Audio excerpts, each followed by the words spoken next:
I am sure sports. You know me there. I'm coast to coast representing. I mean, I say this is righteous representing for Omar.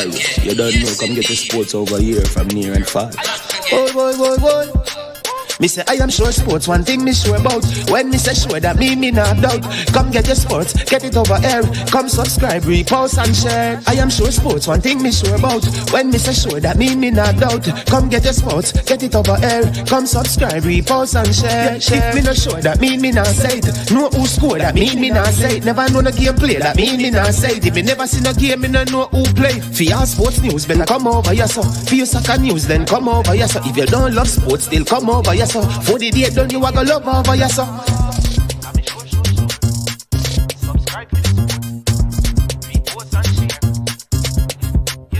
So when it comes on to behavior concerning football, Jamaica is decent.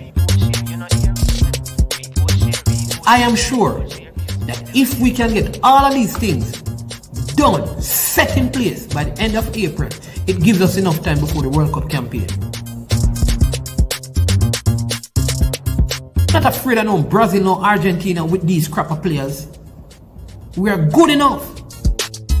Remember to like, subscribe, share.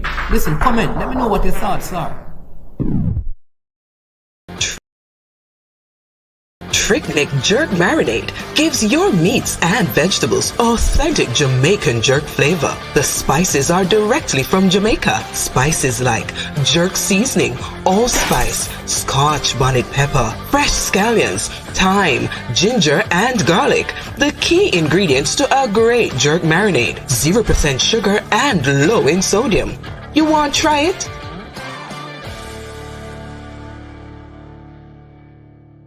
Made up of 18 Jamaican herbs and spices, add delicious, bold flavor to your next grilling experience. Flavoring sauce, a marinade, basting, condiment, or topping. Trick Nick Jerk Barbecue Sauce.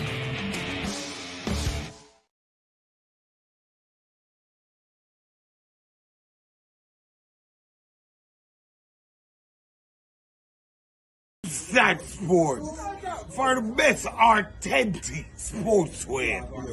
You check Wilton Sports when you want the best authentic sportswear.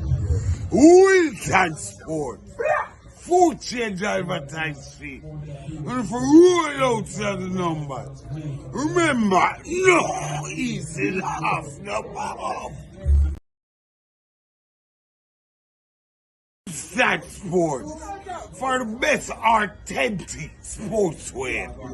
You check Wilton Sports when you want the best authentic sportswear. Wilton Sports. Food change advertise fee. And for roll out the numbers. Remember, no easy laugh, no off.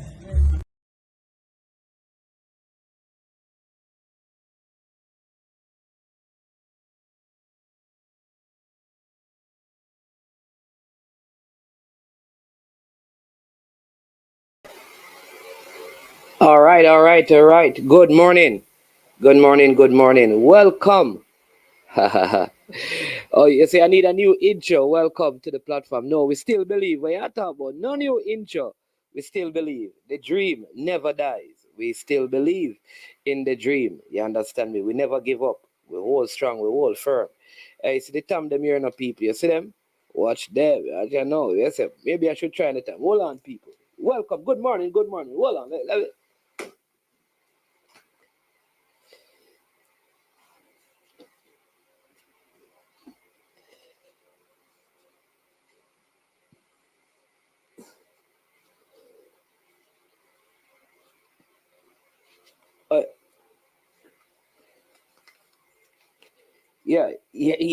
Yeah.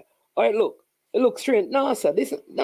No, sir. Tell me when you're looking at. Tell me if you do without it. But that is the brand that I am sure Sports is partnering with.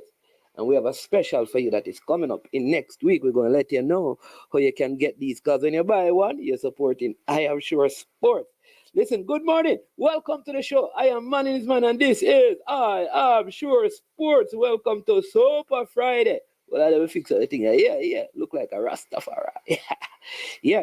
It's going to be a good one. As usual, you know how it is. When we begin our show, we always want to give thanks for life, because we are alive and well, and we have breath in our lungs, and we're forever grateful that we have, we have breath in our lungs, and we are in good health. We thank God for family. We thank God for friendship. And we continue to look to the hills from whence cometh our help. Our help comes from the Most High God. you know, yeah, man. So we forever look for Him, and we are forever grateful for all His goodness. If you're alive this morning, just stop and say, thanks to the Most High God for life. Go ahead and do that. You understand me? Just say, Most High God, I give you thanks for life. Don't be afraid to do that. You understand me? Yeah, man. Just take a minute, just a second, and say that. Thanks for life, Most High God. Amen. So big up on yourselves, people. Welcome to the platform. It is Super Friday. All right. And honestly, we have some important things that we need to get done. So this Super Friday in particular, we're going to need your help to give us some super stickers and some super chats. Many of you have not done this in quite a while. I'm not going to call your name, but you that you normally support the channel and our effort to change and transform people's life. All right. And we are inviting you to do that today, as we have some special things coming up. You know about the project out by Morant Bay High School. And we have already covered the cost for clearing this stuff, but now it is to move them from where I am at to the school and have people there to the videos and all of those things. You understand me? To make the thing look good and proper. So you can support that by giving a super sticker or a super chat today. All right. If in all the super stickers and all the super chats to the channel today, we get 300 Jamaican dollars, that would go a mighty long way. Some of you may not know how to do that, and you prefer to give it like directly. In that case, we can give you information for Zelle or for Cash App, so you can do that. You can reach out to us and let us know. All right. It is not begging, it is partnership. So you can be a part of life change, and do not feel pressured. You don't have to. But for those who want to, there is a way to be a part of this. As you know, we are very transparent. Whatever we do, we make sure that everyone sees it. It is done in the public. Not that we're trying to expose the receiver, but for the purpose of transparency, we do that. Big up to everyone on the chat so far. Good to have you. All right. The three things that you have to help me with, for those of you who are already on, I want you to hit the like button. I want you to subscribe, and I want you to share right now. So go ahead and do that. Hit the like button. Subscribe if you have not yet subscribed to the channel, and just please go ahead and share the content with someone else. That would be greatly appreciated. All right, this is something that I should have done from we returned from Canada, but I keep on forgetting. But I want to say big up to Mr. Devon Porter. Mr. Devon Porter and Junior Groves, but in particular, Mr. Porter, I have to call him out, right? He was very available while we were in, while we were in Canada, right? He was there to help out in any way we wanted to. Went above and beyond to ensure that things were fixed, things were sorted out. Whatever issues we had, we could call on him. And that is the Jamaican spirit that is there. And so we are very grateful for his effort. There are other persons, but I really want to give a shout out to Mr. Devon Porter, right? I have to big him up, because like I said, he was very, very instrumental in the work that was done there. And so big up to you, Mr. Porter. All right. Today we're going to talk about the non-payment of athletes and the kind of impact on their psyche or psychological impact. I'm going to read something and share some key points, and we're going to discuss that. Not that So like people can realize that we're balanced, because we believe that when people do their jobs, they need to be paid and paid at any times. All the people who say I must change the intro. Watch Copa America when we buck up all Brazil. When hey, I'm gonna show you the 11 we are gonna beat Brazil. And when we meet all Argentina semi-final, we are knock them out. Remember me tell you that. Man said that. Finals of Copa America. Reggae boys to the world. Yo, all of you people, get on the wagon, at the finals of the Copa America, Jamaica go. Possibly we and Luis Diaz they meet, or Darwin Nunes in the final. Watch it. Oh, hey, yo, what time we get in the ball? Boss, the roof. Fire up in the United States when Jamaica touchdown. You understand me? Hey, normally, every year, Adidas release new merch, So, the all the time the new merch, they step out and the boy stepping at that fire. Yes, so looking forward to the Copa America, babe.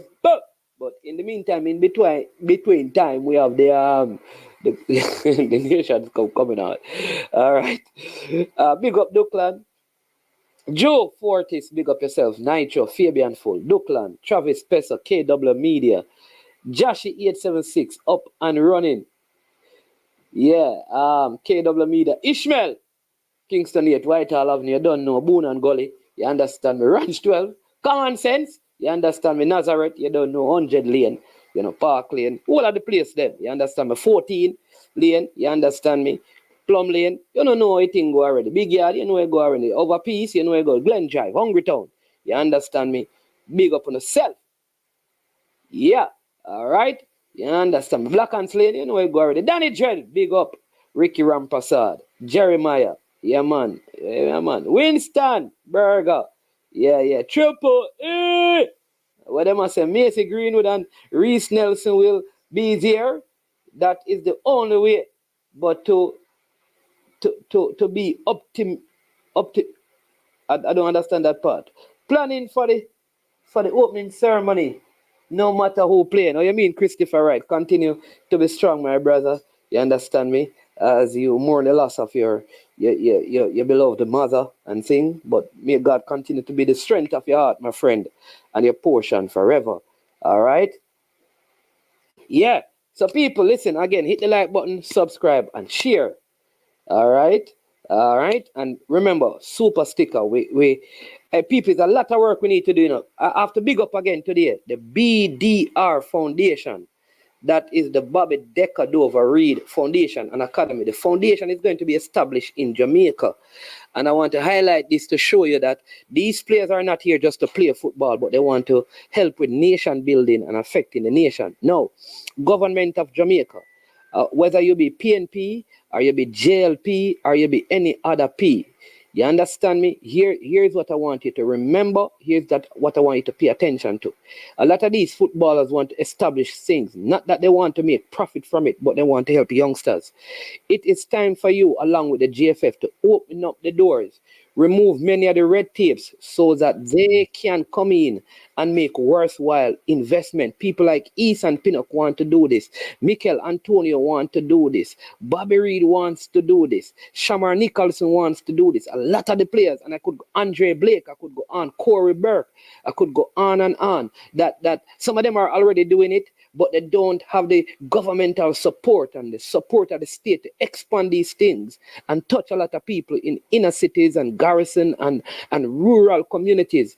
So I want you to work with them, call them, reach out to them, and make the process, while you must stick to what governs them, but make the process as simplistic as possible so that they can help with building the moral fiber of our young men and young women. I want you to hear me. So, Mr. Government man, you understand me? Mr. Prime Minister man, whomever you are, let's get on board and help some of these players to do this. All right? Many athletes have a bad taste in their mouth given what we have done to the great Usain Bolt and the what's the name of that SSL thing? And there are many who would want to not invest because of what they have seen with him. He is the most celebrated of all. but they still have a heart because they want to touch people's life. And I'm making this plea to all the stakeholders. I'm telling you, talk to these players. They are willing to bring resources. So people, you don't believe me? All right, watch this. Man, I'm going to show the evidence because I tell you a lot of things we have to do. Watch this. Give me 3. In the meantime, hit the like button, subscribe, and share. I'm going to show you what I want.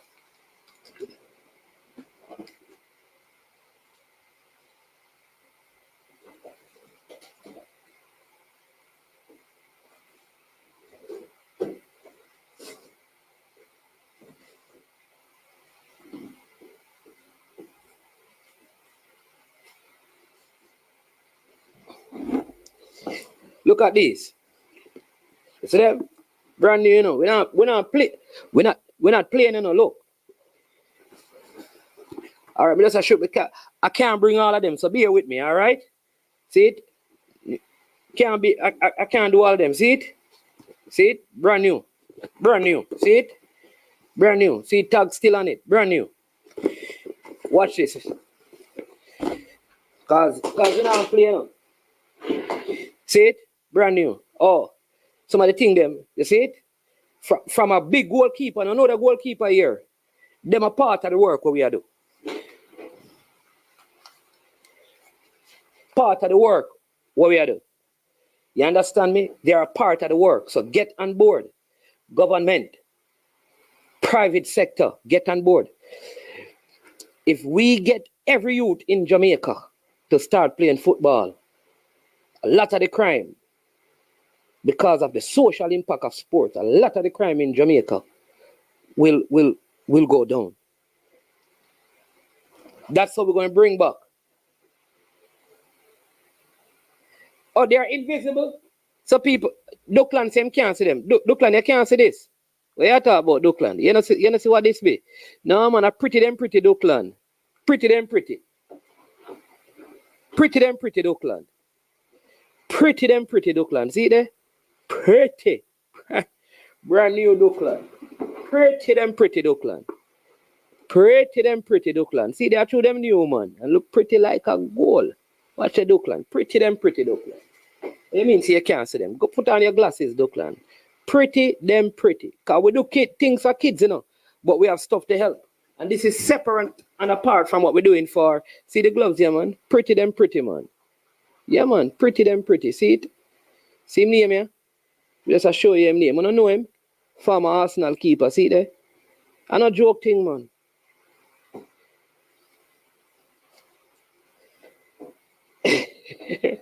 You see me? So, we are doing the work, you know. And we are invite the government. So, people, yeah. So, drop some lot of connections we have and we are making things happen. So, big up to the BDR Foundation and the BDR Academy that is being launched. You understand me? Again, all we need is the resources so we can move people with the items to the different location and do the presentations in a way that is visible to all the people and all the stakeholders. All right? Yes. Let's have a serious discussion on law. All right?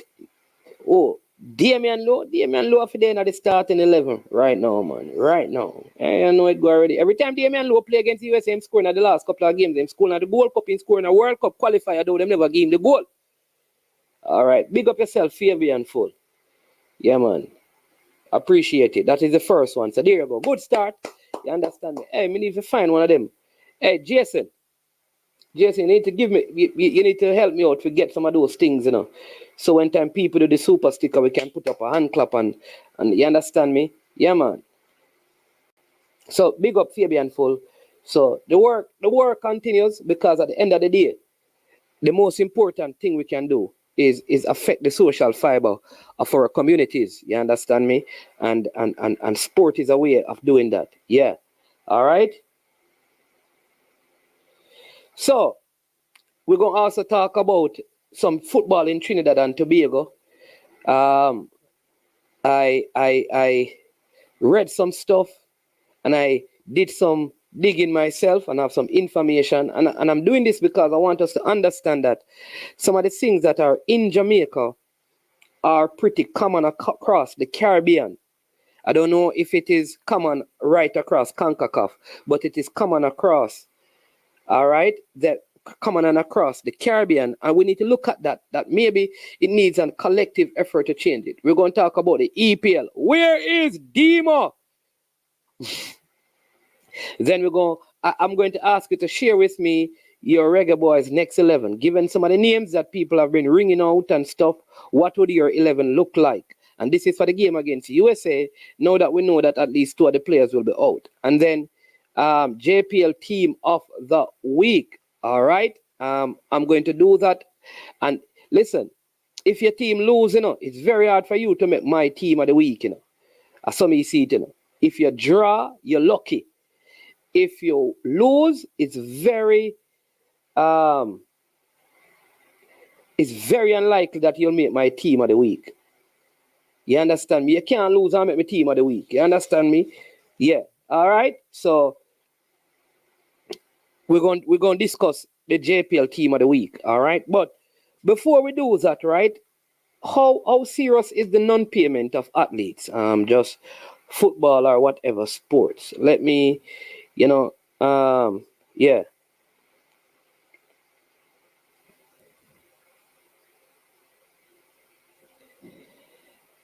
All right. So, me just get a flyer, right?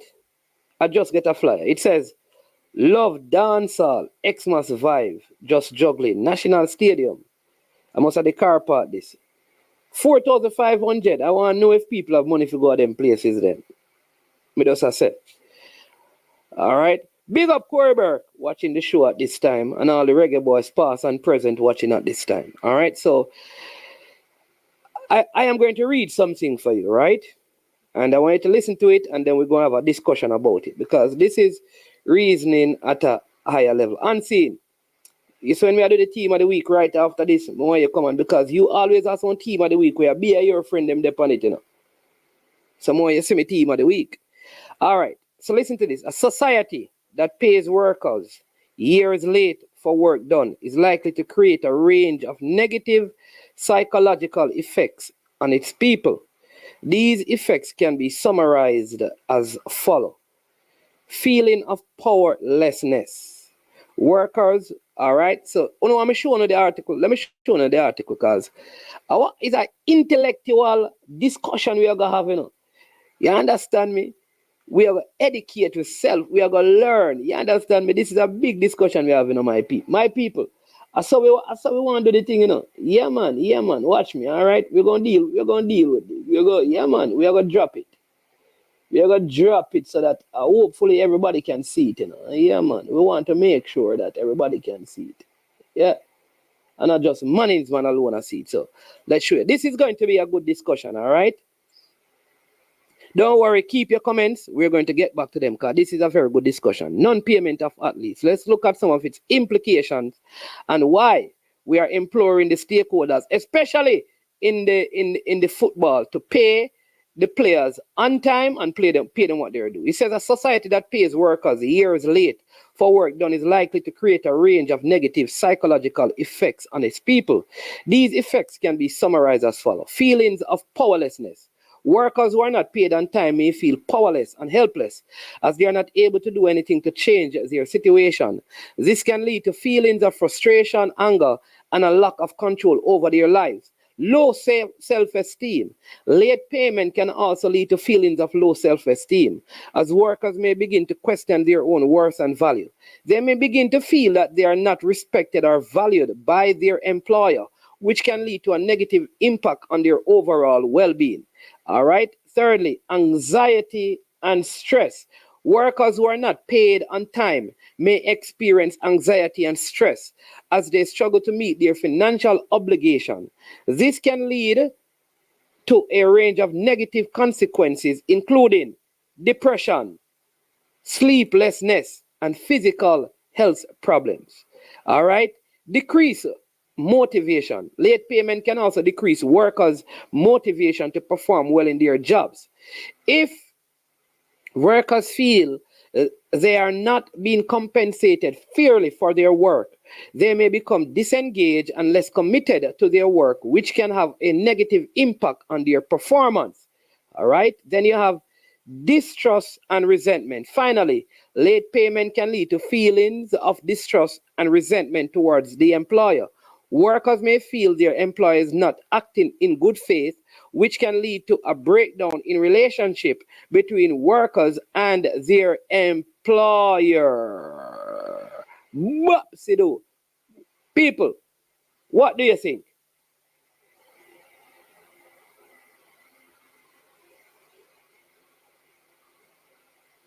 What do you think? Very interesting take on matters. So, what does that mean?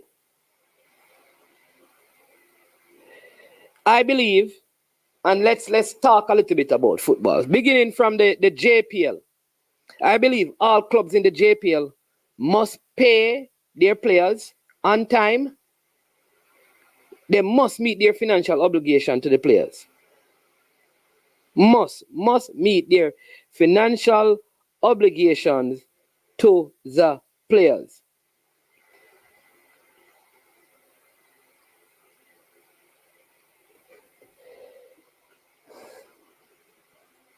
Yeah, must. You have to pay the players.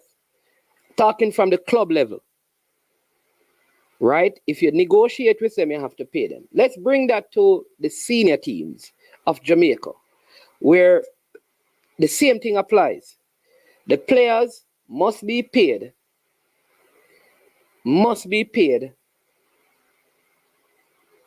on time when they have done their job. They must be paid on time. In the event that they cannot be paid on time, both parties must come together before the time of payment comes. In other words, the employer should not wait until the date for payment has passed to tell the employee that they cannot meet their obligation. And both should come to an agreement that this pay will be delayed for such and such time, for whatever reason, and it must be agreed upon. Because you see implications when these things are not done, how it can negatively affect people.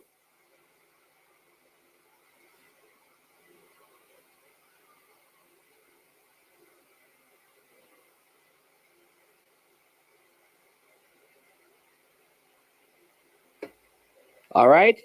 You see the negative effect. Now, the truth is that some of our players, in particular, like our male team, I think they had one major issue years ago when the whole party shop argument came up. Since that time, they have shown a lot of restraint, given the difficulties. Our young ladies, they have gone through this and they have taken other action.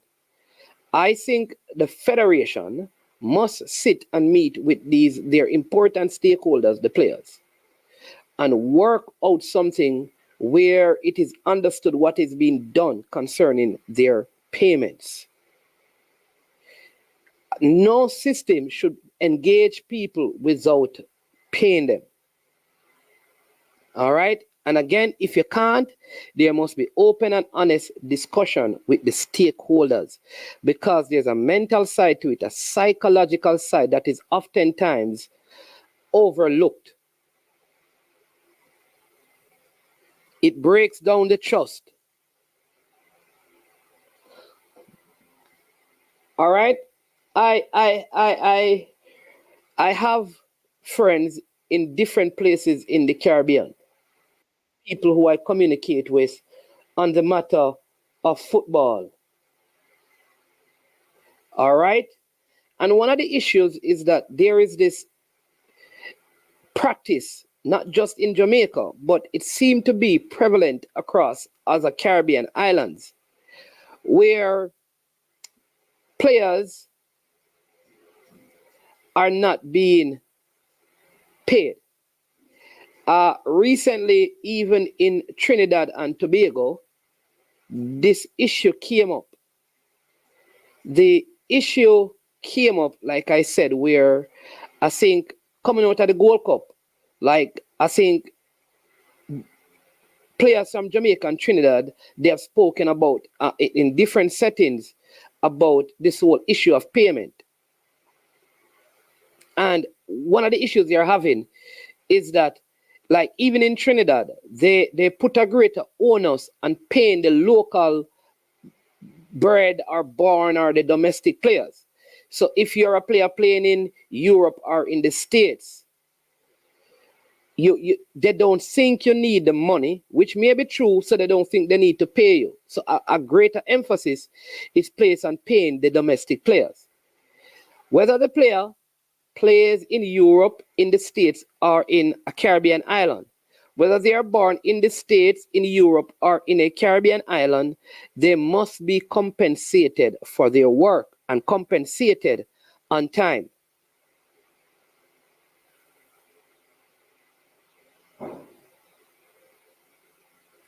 And all across the Caribbean, these discussions must be held.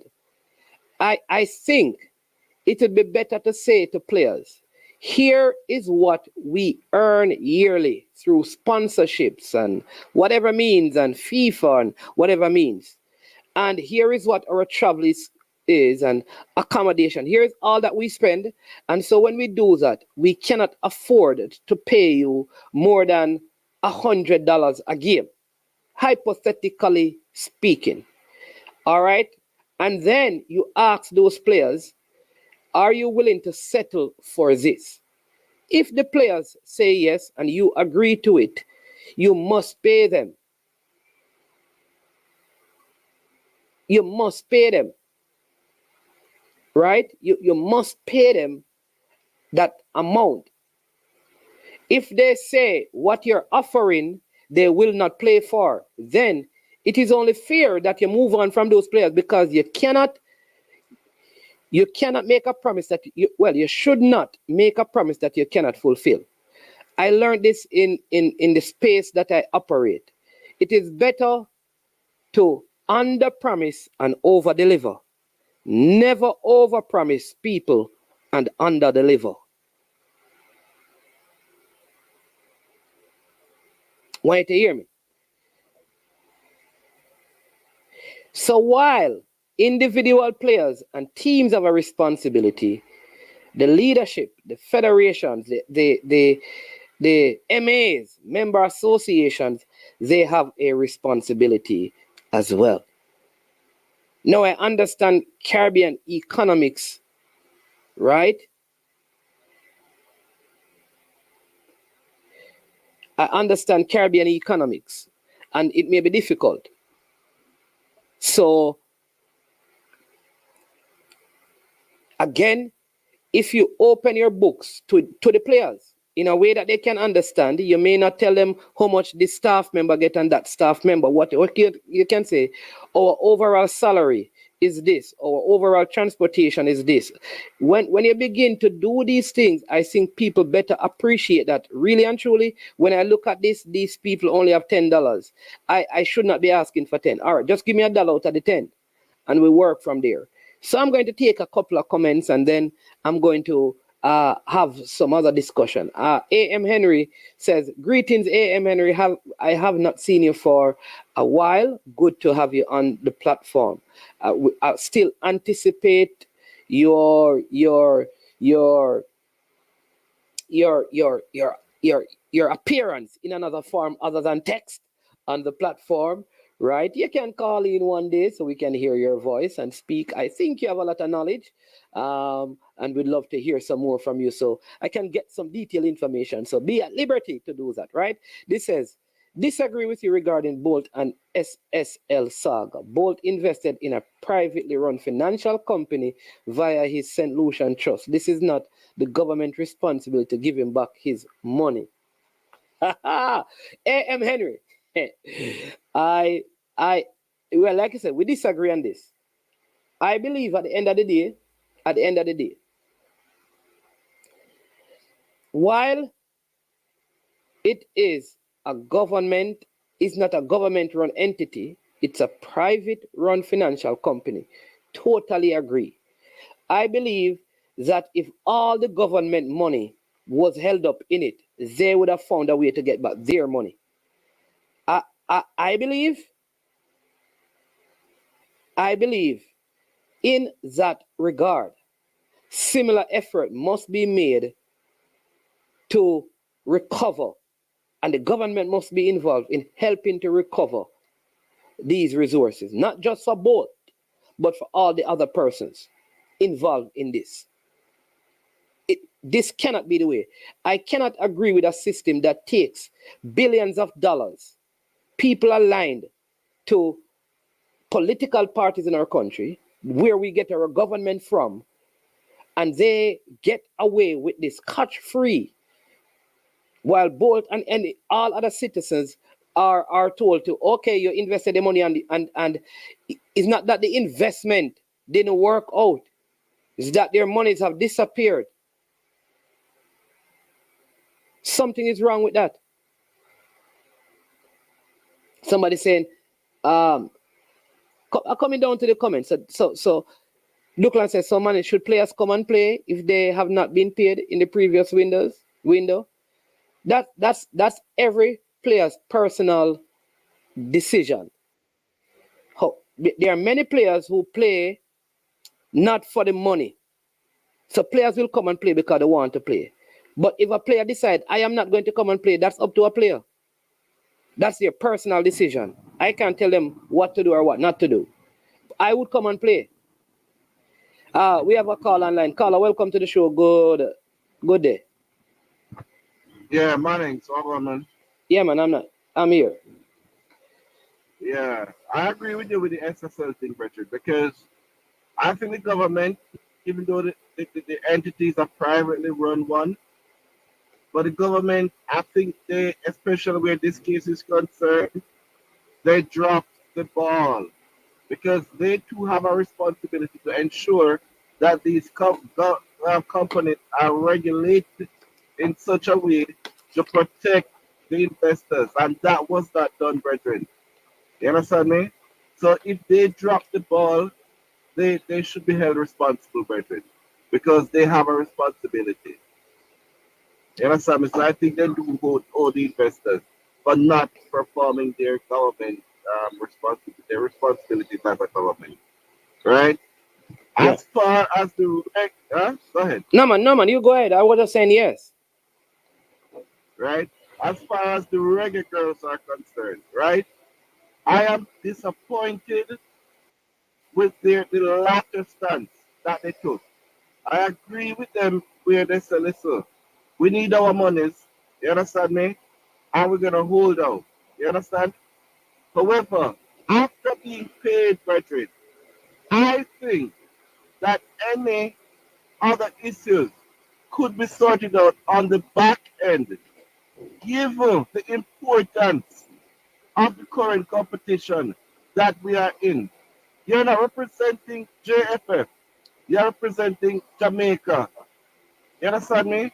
And you can't hold the entire country at ransom indefinitely, brethren. You understand me? JFF, yes, I think they're not operating properly. Fine. But I think some leverage could be given where they are concerned. They are holding the entire country at ransom with that inaugural competition. I think that they could at least have some leniency, brethren. You understand? It's not like, say, after they have ironed out everything, we can say, yes, man, come now and let us go replay Panama match. Because now we have everything. Anything that is happening now is in real time and has real ramifications. And the entire Jamaica lose. You understand me? And on top of that, it's not like you yourselves are perfect. Because even after everything is ironed out, you cannot guarantee us a win. You do too go on the field sometimes and go against the coach's instruction and lose the match. But yet JFF still have to find the money to pay you for a last game. You understand me? So in some cases, you have to give and take, brethren. And I think that in this case, brethren, I'm very upset with them with the latter stance that they took, brethren. You understand me? You got all your money still, by this, come on, let us cut some slack in the interest of Jamaica because the football is bigger than JFF. Administrations come and they go, and especially the like that that there's a petty election. You understand me? So there's some light at the tunnel that there may be a new administration. So any pending issues you have, Jamie, hand out at the back end, brethren. I don't know what you think. Well, I hear your point. I know. Yesterday I was privy to some additional information. And this is from the girls' perspective. So there's no longer the issue of the monies that they got. I think they were asking for, and I don't know, somebody have to tell me, they were asking for, basically one of the things they said is that, can you give us a breakdown of how you arrived at this amount? But they're not questioning like this amount is wrong. So I'm not sure. I think until they kind of come out and express what their concerns are, it's a very hard thing to judge. But that is what I know. I know that there are some of them that I talked to at least one person who said one of the issues that they are having is that they wanted a breakdown of how the JFF would have arrived of whatever amount there is. To me, that is a little trivial. To me, no. To me, no. But maybe they have reasons.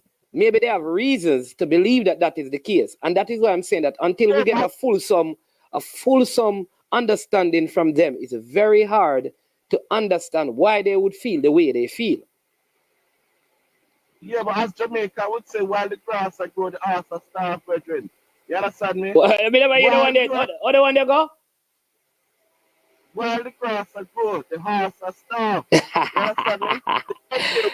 Thing, find out all these things, but we're losing the opportunity to enter an inaugural competition. There will never be another first women's World Cup. There will never ever be one. You understand me? So while you have these things to iron out, and then we have to assume because you are not being open about all your concerns with neither the media, and then based on how you act with the media, I have to think that you may be acting the same way with JFF, just coming up with little things in between here and there. I don't think you have been very open with all your communication. You're just coming up with things here and there. I think that they have been very, very unfair in the latter part. By all right, stand up for your money, but no, you have been paid. You are also to pay. That can, yes, that's necessary, but that can be ironed out in the background. How you know I'm an accountant? Why your accountant not sorting those things out? You understand me? Come on, man. I think that they're being very unfair, man, brethren, man. Because I mean, the probability of entering this World Cup is very slim to done right now. You understand me? No, so, man. If they win in Guatemala on Sunday, they have a massive opportunity because the next playoff will be next year when a lot of the players. Well, by then there will be an administration in place after the election, which you assume that at least some of the girls who are in college, at least those would be available if others who are playing professionally are still at loggerheads. So I think we still have a realistic chance. I would not say slim to none.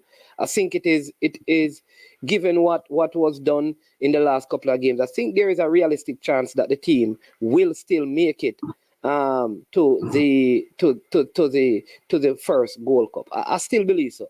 I'm very optimistic about it. But you make some very good points I want to hear. Listen, would you be willing, right? Because I don't know if you with what side of the argument you're on, but there are some people who believe that the girls are absolutely right. There are some people who believe that the JFF is absolutely right. Would you be willing to take one side of the argument and debate someone? Because I know some people who said that they would love to debate this like just a regular debate where, you know, one get 5, one get 5, one get 3, one get 3, and then there is rebuttals, and then which you kind of open up so people can see things from different perspectives. I don't know if you'd be willing to do that, but if you would be, let me know. Or if there's anyone else out there who would like to, but I think it would be good a good debate to have, just to hear both sides. Yeah. Yeah, management. But the thing about it, why I wouldn't participate in such a debate, the operative word that you use there is absolute. No one party is absolutely right or absolutely wrong. You understand me? Especially from the perspective of which I'm looking at it. You understand me? Because the JFF to me was wrong not to have adequate communication with the girls. You understand me? For them to make an informed decision as to how long they can wait for the money in full or in part of whatever portion. You understand me? They've wrong with that. You can't just throw certain decision on people, especially after they have earned their money. After listen, we're not gonna pay you this amount or whatever. There should be clear communication wrong where that is concerned. But from my perspective, now that you have been paid, right, I think that you could have ironed out certain things on the back end, as I was saying before. So therefore, it's hard for me to say the girls are absolutely right, but I know it could be handled differently. And everybody and the country at the end of the day at least get some sort of benefit from this whole saga that is happening. You understand me? So I would not participate in such a debate. Not everything is absolute. Okay. So I just find that. All right Yeah. then. All right. Respect. All right. Yeah, no problem, bro. Yeah, Respect, man. All right. We have Unseen. That's Miguel. We have Unseen who has also joined the show. People, let me say this, right? So if you're interested in doing the debate, let me know. Whichever side. Peter, I think you'd be a good one because I know which side of the argument you are more strongly on. So let me say it again. Because I see DW and Cranky making this point. SSL is different. When DW, you're making the point about Bitcoin and those things. Go and check about SSL's connection to the government of Jamaica. There is a connection. There is a connection. The reason why they're operating, because they should not have been in the first place. So that is a huge difference. And I'm not saying that the government, I never said that the government should give back Usain Bolt his money. I never said that. I started out and I spoke about the fact that because of how Usain Bolt is being treated. Remember I was talking about the foundation and the Bobby Reed Foundation and these people. That's what I was talking about, So I don't understand now how that turns into a different conversation. Let me go on and say this as well. For anyone to believe that people can put their money in a bank, a financial institution, and the financial institution, because this is what you're really saying to me. This is what I'm understanding what you're saying. When a person in a country decides to put their money in a bank or in an investment in a country where the government gives them license to operate, if that person decides to take up the money and go elsewhere to live for the rest of their life, there's no obligation on the government, and all the citizens must stand their losses. That is not sense. The government has a role to play in it.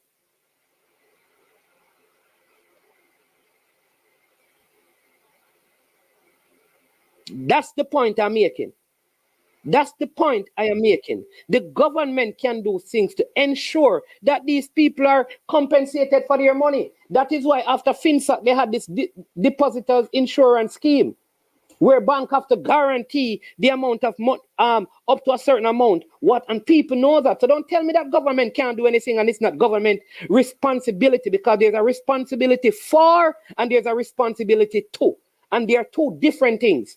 They are not responsible for, but they have a responsibility to the citizens of the country, not just to the financial institutions, to let them open. They also have a responsibility to every citizen in Jamaica. That is the point I'm making. Unseen, welcome to the show, my boss. Man, respect man. Big up to the person in the comment section. Big up on yourself. We're there to do the work and give the information to you guys. Yeah, man. Big up El Granero. He said the basic principle is not to make promises you cannot fulfill. All That's right? true, man. That's true. Management, I think not paying athletes is a big problem in Jamaica right now at the moment in football, especially in football. Yeah, it's a big issue. You know, sometimes I wonder if the management of these various clubs and even the national team really understand the implication of not paying someone. And Yeah. I am happy that you have those information to put out so that persons who are managing teams and managing even a business players can understand the implication and the effect we have on people. You understand me? So, and it's a big topic. You know, we look at it like it's small. It's a big issue because once it affect performance, you know your organization going down, right or wrong. Huh? Yeah, no, Once no, no. That's why that's why I read what I read earlier, so people can understand that people need to be paid. Right? People need to be paid when they do their work. Yeah, I read all of those things. Right? But again, and this is because one thing I do, I make sure I try my best to hear from all parties. From the girls' side, at least the information that I got is that they have been paid. This is from the girls' side. What they have an issue with now is they are asking for a breakdown of the monies that they got. Right? And that I am saying that if you got the money, what I would do is that if I would do my own statement of account. So when I do work as a professional, I present a statement of account to the people. If they are going to pay me less than what is on my statement of account, then we can do that. We can discuss and negotiate that. So the point is, they are saying that yes, we got the money, but how did you arrive at this amount, basically? So what I would do is that if the person refuses to show me how they arrive at that, I will do my own calculations. And if it is wrong, then I'll say, well, you still owe me.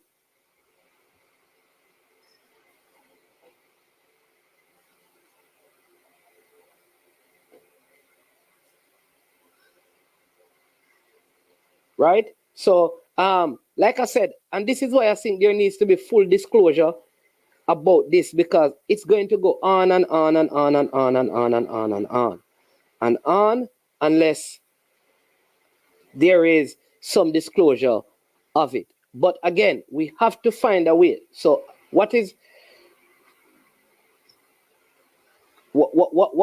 truth unseen is this. There needs to be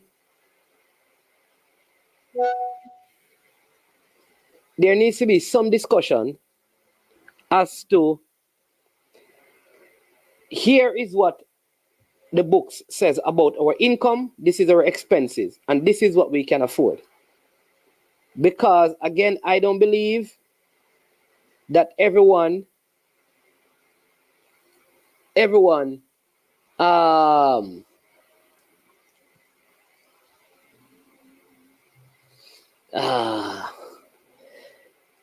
don't believe I'm trying to word this properly.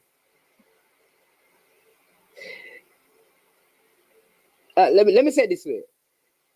I know that there are people who will play regardless of pay or not, because maybe they can afford.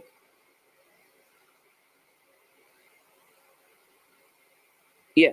All right. So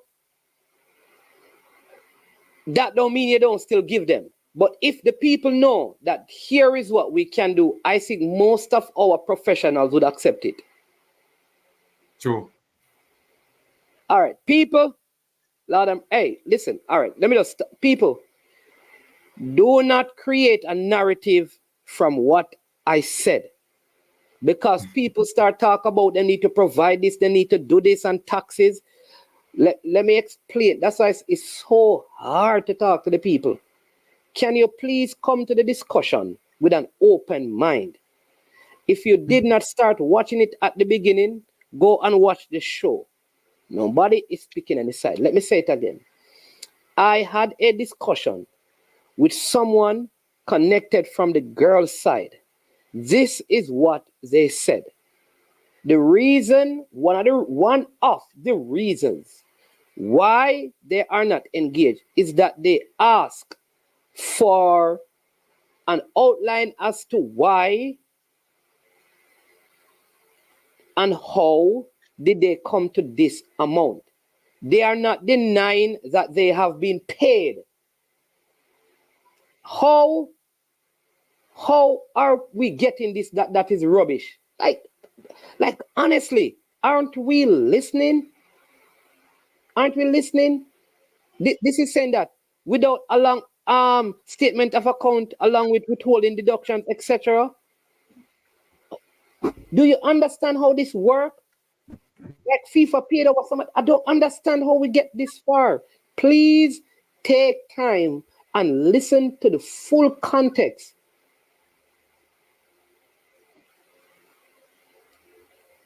Listen to the full context of the conversation before you make comments. All right?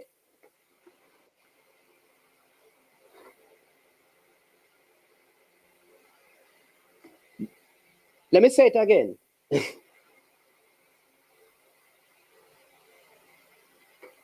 Let me say it again. The girls are not denying that they got their paid. They got paid. They are not saying we did not get all the money that we supposed. They are not saying that. Oh my God. They are not saying that. They are not saying we didn't get all our money. We want the rest. They are not saying that. They are saying that, okay, now that we have the money, just show us how you get. They are not saying that. Oh, geez. My God, man. Unseen. Go ahead and talk. Don't make me stress about it. Take a drink of water. Yeah, you take a drink of water. You take a drink of water, I swear. People, not for listen, not for listen. They are not saying that. Let me say it again. They are not saying that they didn't get paid. They are not saying that.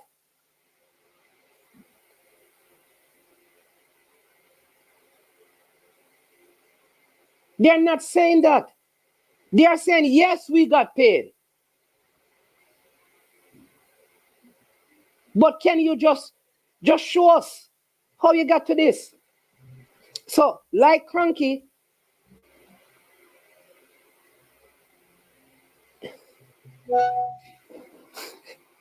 hold on. DW, call me, come and understand. I think what happened, and see, we're having two different conversations. One of the conversation is about SSL, investment, and banks. All right? So, let me deal with that. So, we go. Your blood pressure go up by it. Yeah.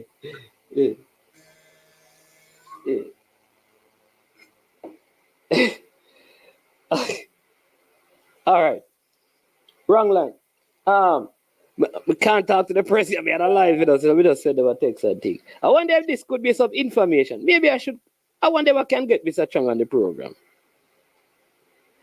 Maybe let me see if I can get Mr. Chung on the program. Hold on. Let me see if I can get Mr. Chung on the program. Hold on there and see. People, let me mute this.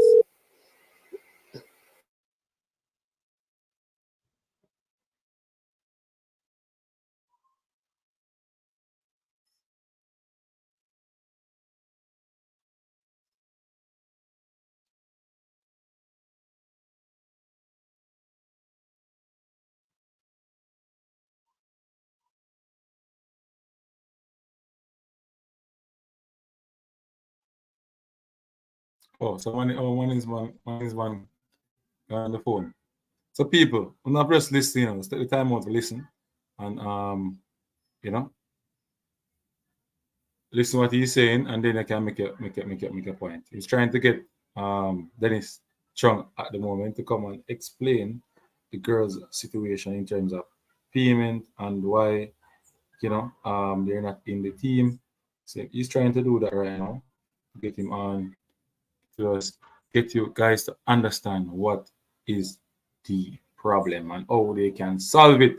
Because right now, solving is the key, solving, because you look away, the Jamaican female team, we're not in good, not in a good situation right now to get into the Gold Cup. We have to win the next game, while Panama just need a draw. So, and there's a lot of money that could come into the kitty at the JFF by winning, by qualifying for the Gold Cup. So the A players or the players that don't want to play because of money issue and stuff, they need to sort it out as quick as possible. Man's one call his employer about his pay. So Rob Smith, easy, Rob Smith. Rob Smith, no easy, All right, unseen. Yes. Hold on a sec there. All right, so I think I've made a connection. Good afternoon. Is this Mr. Chubb? Yes, man. How are you doing? Under pressure, the world under pressure. You have the people. You have the people putting me under pressure in my comment section. They're not run for beating. I think half of the beating I'm getting now is because of you. So you need to come back on these online platforms a little bit more often. You understand me? I can't take it anymore. You understand me? No problem. All right. So there is this. I recently heard from someone from the girls' side that they indeed have gotten their monies. The issue they are having is that they haven't gotten anything outlining like how the amount has been arrived at.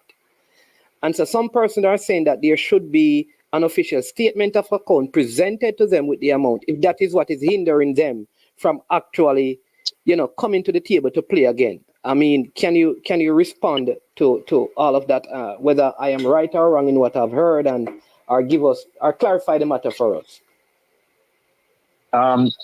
Well, we have issued a statement to everyone, but what they want, they came back to us and said, is they want a detailed statement. So in terms of what has been paid over the year, they want to know exactly what it is applied to, right? So that's what they want. And I know that we should have issued some already, right? But it's a tedious process to go through and do all of that. But statements were issued overall in terms of what was owed, what was paid, and all of that. But they want to know how it was applied. So the letter that we got says they want a detailed statement, right? As I say, I think some or most of those should have been issued already. It takes a little while. We also issued, because the Australian Tax Office would have sent to us individual tax statements for all of them, and those things were issued also. In terms of the resolution, we had invited them. We have invited them to our meeting on December 8th. Was last week. Someone had approached us from the week before and said that they were trying to set up a meeting for last week Wednesday. And we said, okay, no problem. We would have met last week Wednesday. But then they came back to us and said they were not available again, and they were trying for the next day, which is Thursday. But then we didn't get anything on that. So we're still awaiting confirmation on the response to the December 8th, because we're still up for that. Oh, December. So we're waiting on that. No, man, but we just started December, you know. You're sure it's December 8th? Because today is the 1st of December, you know. It would have been November. Yeah, man. No, man. We had suggested. Right, December 8th. Someone came back to us about 2 weeks ago and said, can we have a meeting for last week Wednesday? And I said, no problem. Just write to us and let us know. Oh, so they brought let me just say, so they brought the meeting forward. Right. November. The request was made by someone, and we said, okay, no problem, just write to us. We're willing to meet at any time. But then they didn't come back to us. In fact, someone came back to us and said that they couldn't meet again because they had a game, and somebody had a game who was supposed to be in that group. So they're saying they're going to try for the next day, which is last week, Thursday. But then we didn't hear anything about that. And we're still waiting on the offer to meet on December 8th. Because what we want to do is we want to meet and go through everything, because the things that were highlighted in terms of the specific things, the payment, we've dealt with that. We're hearing in the public that we owe money still, but no one has said it to us specifically. We haven't received any correspondence on that. The only thing that we received is to say that, they want detailed statements, not just the statements that we've sent. And what we don't want to do is go into another process and not understand what the issues are, because you'd recall that the public statement that was issued was that there was mistreatment. We've asked specifically in the correspondence, can you define what mistreatment you're talking about? But we haven't gotten a response on that. So we're waiting on that. They want to resolve everything. But we're just waiting on them to come back to us and say, okay, fine. These are representatives. And they did send us some representatives, 3 names, but we're just waiting on them to confirm that we can meet. What we said is give us 2 dates and we'll choose one of those dates. But at your convenience to set it when you want to meet. Okay, so sound like some progress have been made. But given the fact that I know that at the onset, it was about the payments that was done. One of the other things was the whole backroom staff and coaching. I know that Mr. Gilbert was given the job at least for this period, and there's a backroom staff. Were those things explained to the girls now? Okay, you requested knowing who the head coach is right now. It is Xavier Gilbert. You requested knowing the backroom staff is in place. Are you ready to come up, or that discussion cannot take place until there is the meeting explaining what mistreatment and whatever else was in the letter? No, man, those things were explained. So those were the first 3 things that came to us. The payment was resolved. We paid everything that we have on record. In fact, as I said, a few of them were even overpaid also, based on our computations. And the request for the names of the staff, it was known that Xavier is the head coach, and we had said that, we didn't provide names of people in the staff, for example. That's not something that, we normally provide to players. But we said that a full team would be in place. And ironically, management, I was looking at the paper today where they said a survey was done of the World Cup, Women World Cup, and maybe 40% of the team, which I know doesn't include Jamaica, did not have proper technical staff in place. But we have assured that we do have the proper technical staff. So that was also communicated. So we cleared up those things. What we're trying to find out is what is the definition of mistreatment, or the details. Because the term mistreatment, we it's very broad. Resolve that term mistreatment. We have to know specifically what it is, and that's what we're asking for. But we haven't got any correspondence on that yet. I suspect that that's going to come. Yeah. So the hope is that next week there will be a meeting. Yeah. We're just waiting on the correspondence to come to us. Okay.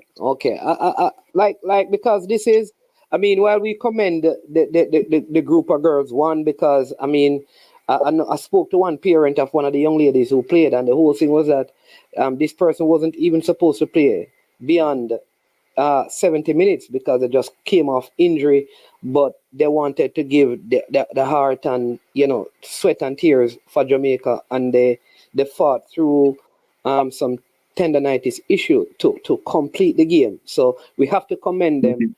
We have to commend them because they are doing a tremendous job. Yeah, man, these girls are doing an excellent job. I go and talk to them and I commend them because these girls step in and they really have given their heart. I mean, and man, one of the things that's heartwarming is that when you speak to the management, these girls call them all the while and say, hey, we're just so happy and proud to put on the Jamaica shirt, and go out there and represent the country. And you see the passion, and they've been playing very well. They've been doing well. I mean, the comments I get, these girls really have been stepped up, and, I really want to commend them. One of the things that was mentioned by a sportsman commentator on our program is that, what this has shown us is the depth of talent that Jamaica has. And I think that's one of the things that has come out of it, to show the amount of depth that we have. And a lot of young people there are a lot of youngsters, which is good. And a few of them are from Jamaica, Chanel Buckley, for example, that scored the goal in the last game on Wednesday. She's in Jamaica. She lives in Jamaica, and she's a young girl. She don't even start university yet, and she has a lot of hope for this game coming up on Sunday. She said that she's hungry, for more goals. So, I mean, a lot of commendation to these girls. Yeah, but at the same time, young girls that they really stepped up. At the same time, while we commend them, there are some very key members of the other team. So of the team that went to the World Cup that are young as well, and they are doing well even coming out of the World Cup. The question is, like a lot of people are trying to find out, were these girls invited and they declined the invitation for whatever reason, or it is that because there's a meeting to be held to resolve these issues, the option was taken not to invite them for these games? No, man, they were invited. So in fact, the suspension of the selection was really 17 girls of the 23. Who were the ones who said that we have an issue, right? So we say, okay, fine. 17 out of the 23 that went to the World Cup had the issue. So 7 of them, the other 6, or 7 because it was 24. Yeah. Right, we're continuously invited. In fact, one or two of them is actually Sashana Campbell. Yeah, is actually in the camp now. Right. But there was just 17 of them who signed the thing, and with the 5th pro letter that came the other day, was another one was added, which was 18.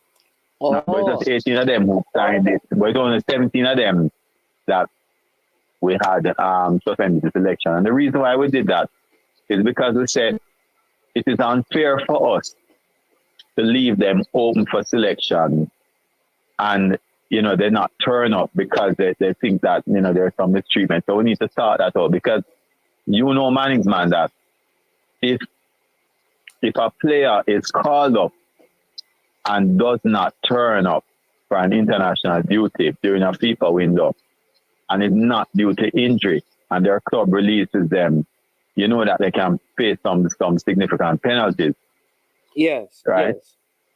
So therefore, the best thing for us to do is say, okay, fine, in their interest and our interest, that we're going to suspend your selection until we sort out these issues that you have, because we don't want them to face any penalties, right? So we wouldn't be calling them up knowing fully well that they might not turn up, and then, the FIFA rules chip in. So we said no. So, I mean, the other 7, we have actually called them all the time. Most of them are that are in college and they have exams. Okay, I see what you mean. So the 17, the 17 were the term that they used. They were suspended. Their selection was suspended. Right, but the other 7, they have been invited, but for other reasons they could not make it. They don't, right? But for reasons, they say other reasons why they can't make it. Right, so it's not the whole 23 or 24 of them. Okay. It's just 17 of them And we want to resolve these issues, but we're waiting on them to come back to us and say, this is the time that we want to meet, and these are our representatives, so that we can resolve it. Because we want to resolve it. We want to know that the best players are available at all time to the coaching staff and to the federation. That's what we want. But we can only propose a meeting. We can only say we are available. We have named our representatives. They have to come to us now and write to us and say, okay, this is what we want and this is what we want to discuss. And we're leaving it up to them also to say what they want to discuss. Say on the 8th of December, they said, listen, everything is all resolved. We are ready. How does the JFF move ahead with that? Because based on the position that we're in now, even for the Gold Cup, we win the game. I'm very optimistic that we will beat Guatemala, which means that we'll be second in the group, which means that we'd have a playoff against Puerto Rico and Trinidad and Tobago for the next slot at the first ever Gold Cup that has, from my understanding, just a preparation in terms of women's football, close to $500,000 in the US, which is that is what I mean, somewhere about there, which is major for women, the development of women's football. How does the JFF navigate having these 23 players now and say 17 plus the other 7, which is 24, that is 47 players in a pool? What is the plan to navigate that if they come and say, no, after the 8th of December, we are ready and available? Will the suspension for selection be lifted and they become a part of the coaches' pool for selection? Or do we go ahead seeing the present set of girls going all the way through to qualification? Well, I mean, that is a technical matter, management. All we have to do is that once we resolve it, we will lift the suspension. That's all we will do, right? And then the coach will determine what it is. I mean, at the end of the day, the coach is accountable to us for it, because what I said to him is, Xavier, you need to qualify, right? And if you qualify, of course, I'll work out an incentive with you, right? So he's the one who has to know go and qualify, right? I mean, one of the things that we've seen coming out of these set of girls is that there's a lot of talent. They've really been playing very well. And I would think that, some of these girls that are in this team, I mean, I have someone who used to play football for Jamaica, well known, sitting with me, and he says, boy, listen, when he looks at Chinilu, Asha, and Amala Skirtman in the middle, it just changes the game, and he knows football very well. And another coach has said that to me.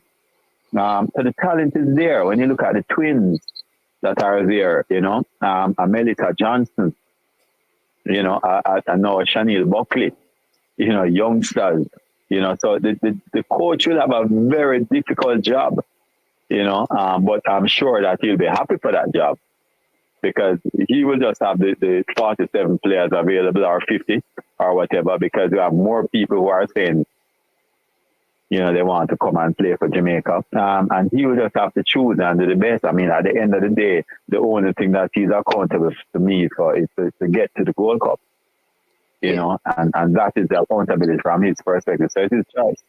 Yeah. And then the final question, because I know this was on short notice, is what are the implications, the possible implications of the team not worst case scenario, not qualifying for the Gold Cup? Well, if the team does not qualify for the Gold Cup, then it means that we'll just play some international friendlies next year. But I'm optimistic that they will. I mean, this team has been doing well. I mean, the draw on Wednesday was unfortunate. There was a penalty that Panama scored on us, and the loss to Panama was also unfortunate in Panama, because it was an own goal that we scored. And that was the first time that these girls are playing together. Bear in mind that these girls have just played together for 3 games. And they've done very well. So the chemistry is just coming together. I mean, and you still You haven't even seen some of the best there. I mean, you have a Destiny Powell, for example. You long Destiny Powell. We haven't even seen her yet. You know, who is a very good footballer. It's Shanice Foster coming in. You know, so I think they're going to get it together much more. We're creating a lot of chances. You know, so as the coach says, really just execution now. But, you know, it's up to him. You know, what we're concerned about, we got the team to Guatemala. They got in late last night or traveling from very early yesterday. So they're tired, but they rested up today. I just came up on the phone with them also. You know, they're in high spirits, you know, looking forward to the game. And I'm optimistic that they will get to finish second in the group and move on to the playoffs. And, you know, it's not such a bad thing for us because we'll get more playing time with them together. Okay. You know, it might cost me a little more money, but, you know, or we have an ultimate goal. Okay. But do you know that also outside of not qualifying and playing some international game, the I think 500,000 would be good money, US, in terms of its investment in women's football. You know in figures know how important, you know. Well, man. Yeah. We curse about it otherwise, so I agree with you. Yeah. So I think that it is you know. Yeah.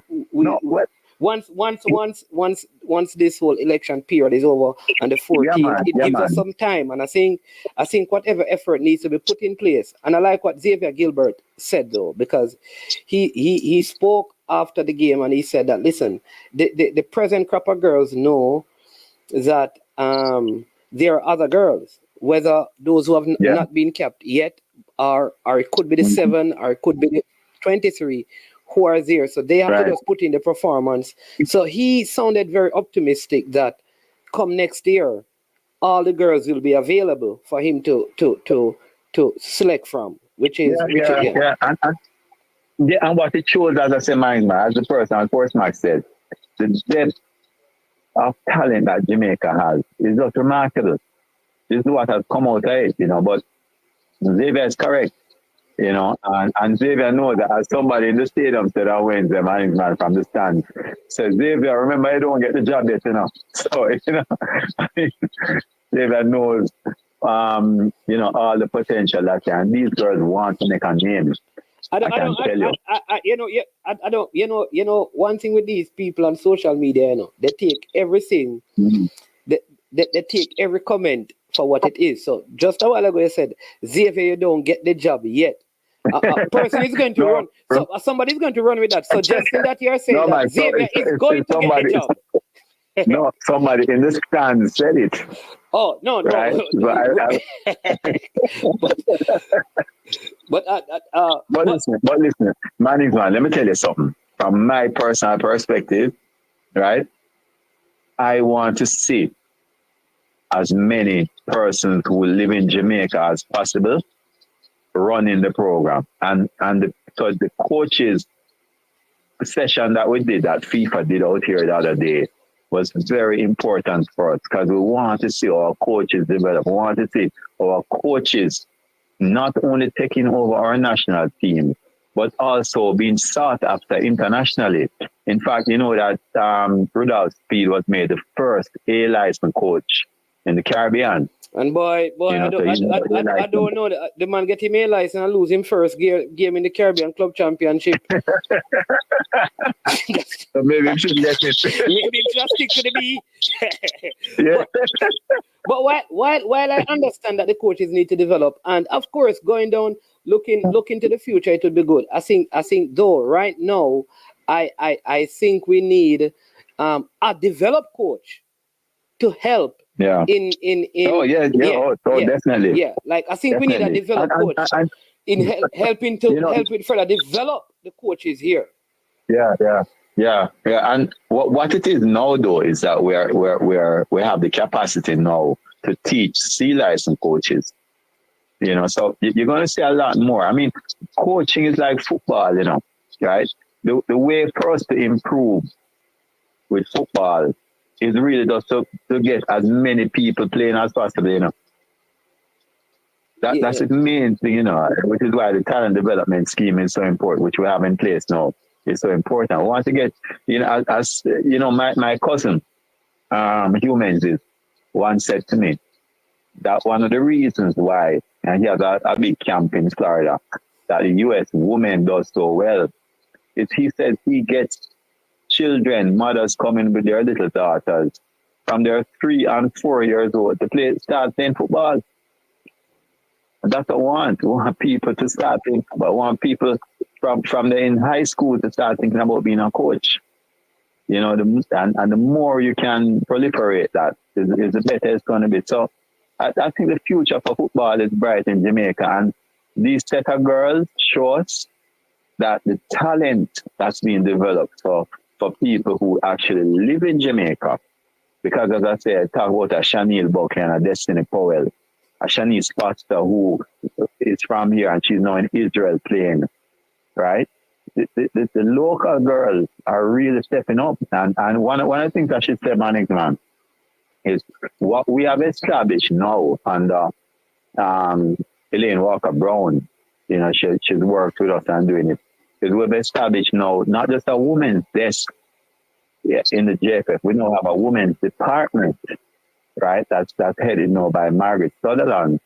And we're focusing on developing the local competition for the women. And in fact, we got some money from FIFA that was long overdue. It was coming from the COVID time for women's development. And that money just came in time now, and that's been pumped into it. So we're going to be developing. I spoke to the president about it, you know, competitions at the parish level, right? To develop the women's sport and working with the talent development team, which the talent coach starts on January 1. Everything is in place, right? We're going to be doing a few camps up at the center, which you know the center is newly refurbished now. We're going to be developing women's football in Jamaica. And I should also say that thanks to our captain of the Reggae Boys, Andre Blake, he also is having a goalkeepers camp. Clinic. Yeah. Right. On December 14th and the 15th. You know, we're helping him by giving him a center to do it. So we're working on a lot of those development things, because my plan is we really need to start looking for the talent locally, developing it locally, you know. Just like with track and field. You remember when everybody used to run overseas to get training. I know everybody's coming to Jamaica. I think though the dynamics of track and field is because the truth is our football is not at the same level as track and field is, because globally we are probably the sprint. So while I understand the point, I think for our footballers to develop, at a certain point they have to leave Jamaica. Right? Because the better leagues are overseas and a team sport. Exactly. Even like a Buckley and stuff, she will have to move. Yeah, man. She'll have to leave. But what we can do is have a very good developmental program. And that's what we want, so that we have more and more people who are leaving here to join clubs overseas, because that's really where the money is. Yeah. But if we can have a good foundation. So in track and field, for example, the feeder fight is champs, boys and girls champs. Yeah. So that is what I think, like Xavier Gilbert. I think like Xavier Gilbert and the Tashana Vincent, they are important to work in the school system. But at the senior level, just like you had a Lauren Donaldson, you had Hugh Menzies, you have Busby. I think at that level, they can work alongside what we call an already developed coach, and that coach, just like Carl Grimson, I think Carl Grimson, as a head coach on the male side, he has a responsibility of imparting knowledge to like American Garden to others. So I think at this point, the search, I'm hoping that the search is on still, if not found yet, for a head coach for the female team going ahead, that Gilbert can be there to work with and learn and develop. Yeah, well, that's the technical committee to do with it. You know, I don't get involved in the technical issues, because if I talk about that management, you're going to hear, administration getting involved. That's That's not me. The technical committee, headed by Speed, will come to me and say, listen, this is what we want to do. I just have to find out if we can afford it or not. Yeah. Afford it. Hey, Mr. Chung, you and I understand how business is going on. So if I were working in your organization and you know that this piece of equipment go make the company make $1 million profit, you know what to do? Listen, we need to find a way how to afford it. You know, that's how business operates, you know. Business don't operate on Yeah. I know, but you have to find the money to find a way. Yeah, so sometimes you cut cost in one place, so you can afford something else to increase profitability. So I want well, next time you come talk to me, I'll go remind you about the cut cost thing, yeah? the cut cost.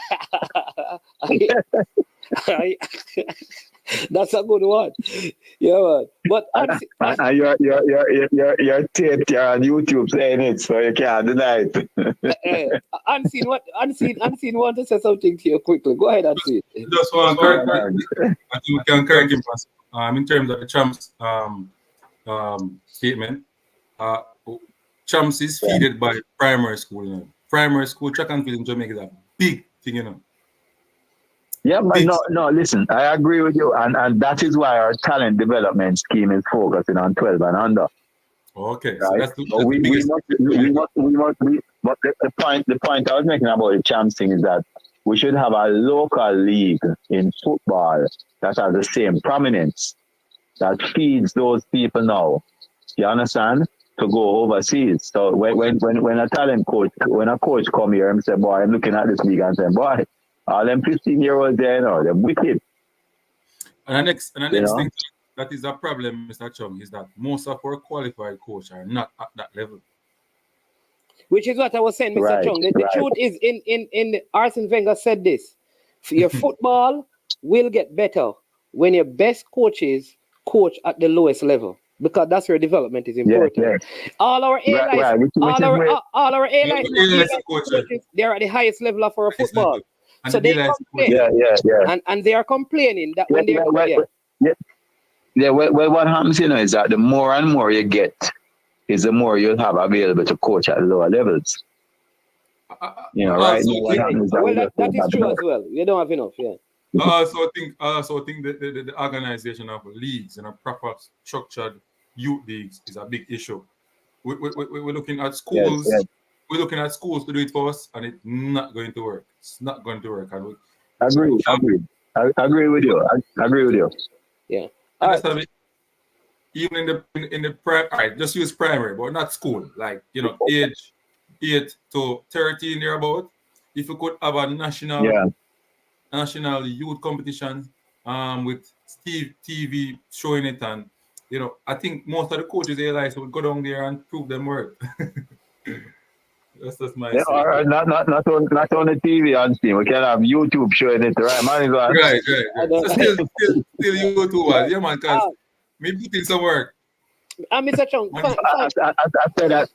said that deliberately for management set up his production thing, you know. No, man, all right. You know, we don't have so much production. One is man off to do it. One is man can sell out people. We leave those things to military going and unseen and those. Military. Yeah. But Mr. Chung, finally, listen, part of the issue we're having is that, you know, spectator attendance, and some persons are saying that the greatest support for Jamaica's football is normally in Western parishes. Is there any discussion with you know, the government of Jamaica, FIFA, CONCACAF, and the JFF to somehow find another option of playing international games apart from the national stadium that can be, you know, reworking Catherine Hall or taking over the Trelawney multi-purpose stadium or something? Yes. Yeah, there has been discussion from the president level about the Trelawney multi-purpose, but even more imminent is that I have been talking to the deputy mayor in St. James about getting Catherine Hall field ready, because the truth is that, you know, we want to play some of the games down in Catherine Hall, because when what he has promised us in terms of a field, you know, would be much improved. And I tell you, they do have adequate capacity in terms of stands, you know. So if we host, if we have 2 games in Jamaica, we'll host 1 there and 1 up here, which we've done in the past. But definitely, I think one of the missings in Jamaica, and this is something that we should be talking about as a public, is that we want more investment in sport. You know, I can't understand. You know, one of Jamaica's biggest competitive advantages is sports, whether it be netball, track and field, football. Look at our infrastructure development and look at the investment that we have made as a country through our government in sports infrastructure over the decades. It has been minimal. And can you imagine the potential that we have if we were to invest in infrastructure for sports in this country? It would be huge, not only just from developmental in terms of the league, but from a tourism point of view. People would want to come, to Jamaica and have international tournament, you know, or during the winter season. You know, they come here and they train. Jamaica is an ideal place for sports tourism, but we just don't have the infrastructure. Yeah, we need to develop it. I have one of the ladies who play on the team. Her father is here in Jamaica, and he's planning on bringing an entire academy here in Jamaica. And he wants to do it in Senton, but really and truly, not even Draxall is the kind of surface that can facilitate that. I think about a parish like Clarendon, somebody mentioned. Almost all the schoolboy championships every other year in the last probably 10 or so years have gone down into Clarendon. You have so many teams that have come through there. I think even approaching FIFA, I understand that FIFA is even, or CONCACAF, is giving money to Dominica Republic so that they can build more stadium to host tournaments. I think we need to, as a country, that's what I want to know. If like the federation next year is planning and looking at, we want to host under 17. Because when that happens, FIFA invests in infrastructure development, and that we can take that outside of the stadium, which is a track and field stadium that has a football field. What we need is a football stadium where the fans are, when a player scores a goal, he can come and high five somebody, where we are pitch side, like in Canada. Yeah, so that investment in Domrep, that decision was actually made years ago. And it's actually going to be the CONCACAF center for the tournaments in the region. We were trying to get involved in that, but, you know, that decision was made years ago to have that done. Certainly, we're looking at the possibility of getting some funding, and where we're working on first is to develop the field up by the center, our own center, US Center. But we need infrastructure development. It's not something that the federation can take on by itself. We need to get like a FIFA or CONCACAF in terms of helping us. But I think it's something that the government could put aside a few $1 billion a year, $2 billion a year, and develop it. They're going to earn it hand over fist back, you know. But I think that we really need to do that. We really need to develop stadiums, totally dedicated football stadiums, and also track and field across the island, if we're really serious about this thing. But when you look at it, even our own national stadium needs some work. You know, it was built in 1962. Yeah, it was handed over, yes.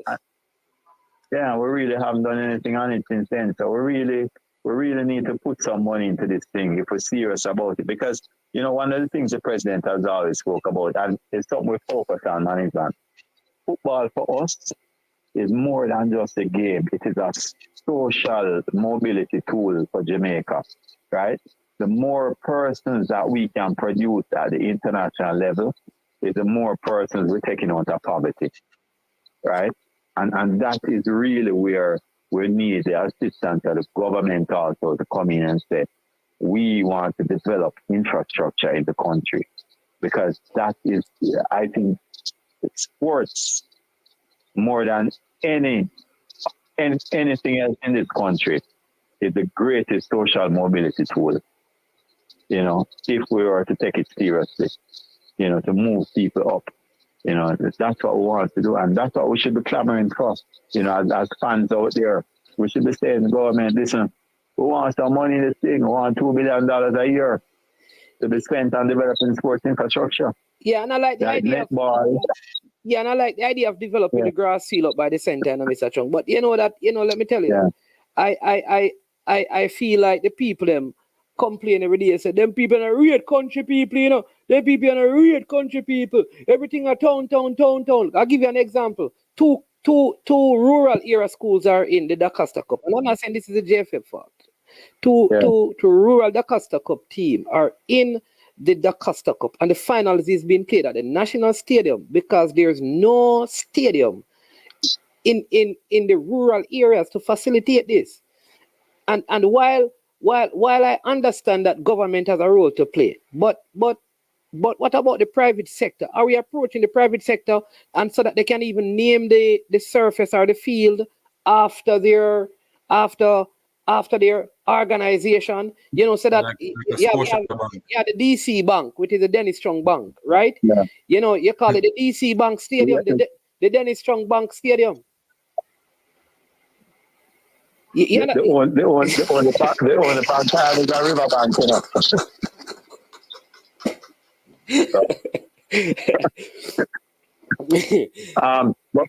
But you know what that is, management. I think that's an opportunity for a club in Clarendon, for example, in that region, right? They should pick up on an opportunity like that, right? And really build out something like that, because I think that in central Jamaica, I agree with you. You know, we need a facility. Yep. You know, just imagine the connection that you'd have between St. Catherine, Clarendon, Manchester, and St. Elizabeth. Yeah. We need a facility down there. I mean, no doubt about that. You know, but we need to have a club maybe lead that JFF can assist with that. You know, we have some partnership going. Yep. You know, part of the problem though, management, is that you know that it's very expensive to maintain a football field properly. That is why you put it in the central area, because how the DaCosta Cup how the DaCosta Cup is presently structured, a Clarendon team is always bound to be at least in the quarterfinals. You have Veer, right? I mean, Portmore is from Clarendon. You have Humble Lion. So there's always a Clarendon team qualifying. So they seem to have the kind of pedigree down there. You have the Manchester who does well, St. Elizabeth. So there's a belt of school in that area that are normally up and about there where you can maximize that. But let me just go a little further. We had Marlon Glean, who is the president of the Grenada Football Association, on, and he was wondering if all of the Gen Sex and the president should meet and see if there's a way that Caribbean islands can do a joint charter of an aircraft when certain competitions are going. For example, he was saying that so the plane would leave Grenada, pick up the Grenadian team, and probably go to, say, Trinidad. All right, and the Trinidad pick up the Trinidad team and bring them to Jamaica, and the Jamaica team they bring the Jamaica team to Miami for a game, and that way there's one overall cost. So Jamaica pays like 200,000 for the year. Grenada pays, so that company gets all of that money from the Caribbean, and then it works for 4 planes on charters throughout the Caribbean. That could also be an airline sponsorship, because he said that the biggest cost to Caribbean islands, including Jamaica, is traveling. So why isn't there great partnership in collectively reducing? Well, management, that's a discussion that started. And I know Marlon well, and the GSs and the president were actually in Florida recently, and we started that discussion there, right? Because there are certain issues that we think we need to deal with regionally. For example, how organizations are organized, for example, the competition. When you think about Jamaica, in September we had in October we had all those matches, right? Yes. the way it's organized for us to fly all over the place, right? Yeah. Right? Why we organize it like that? Why we don't organize it so that a team comes and instead of playing, they playing a game here and then flying somewhere else. Could we play 2 home games, for example?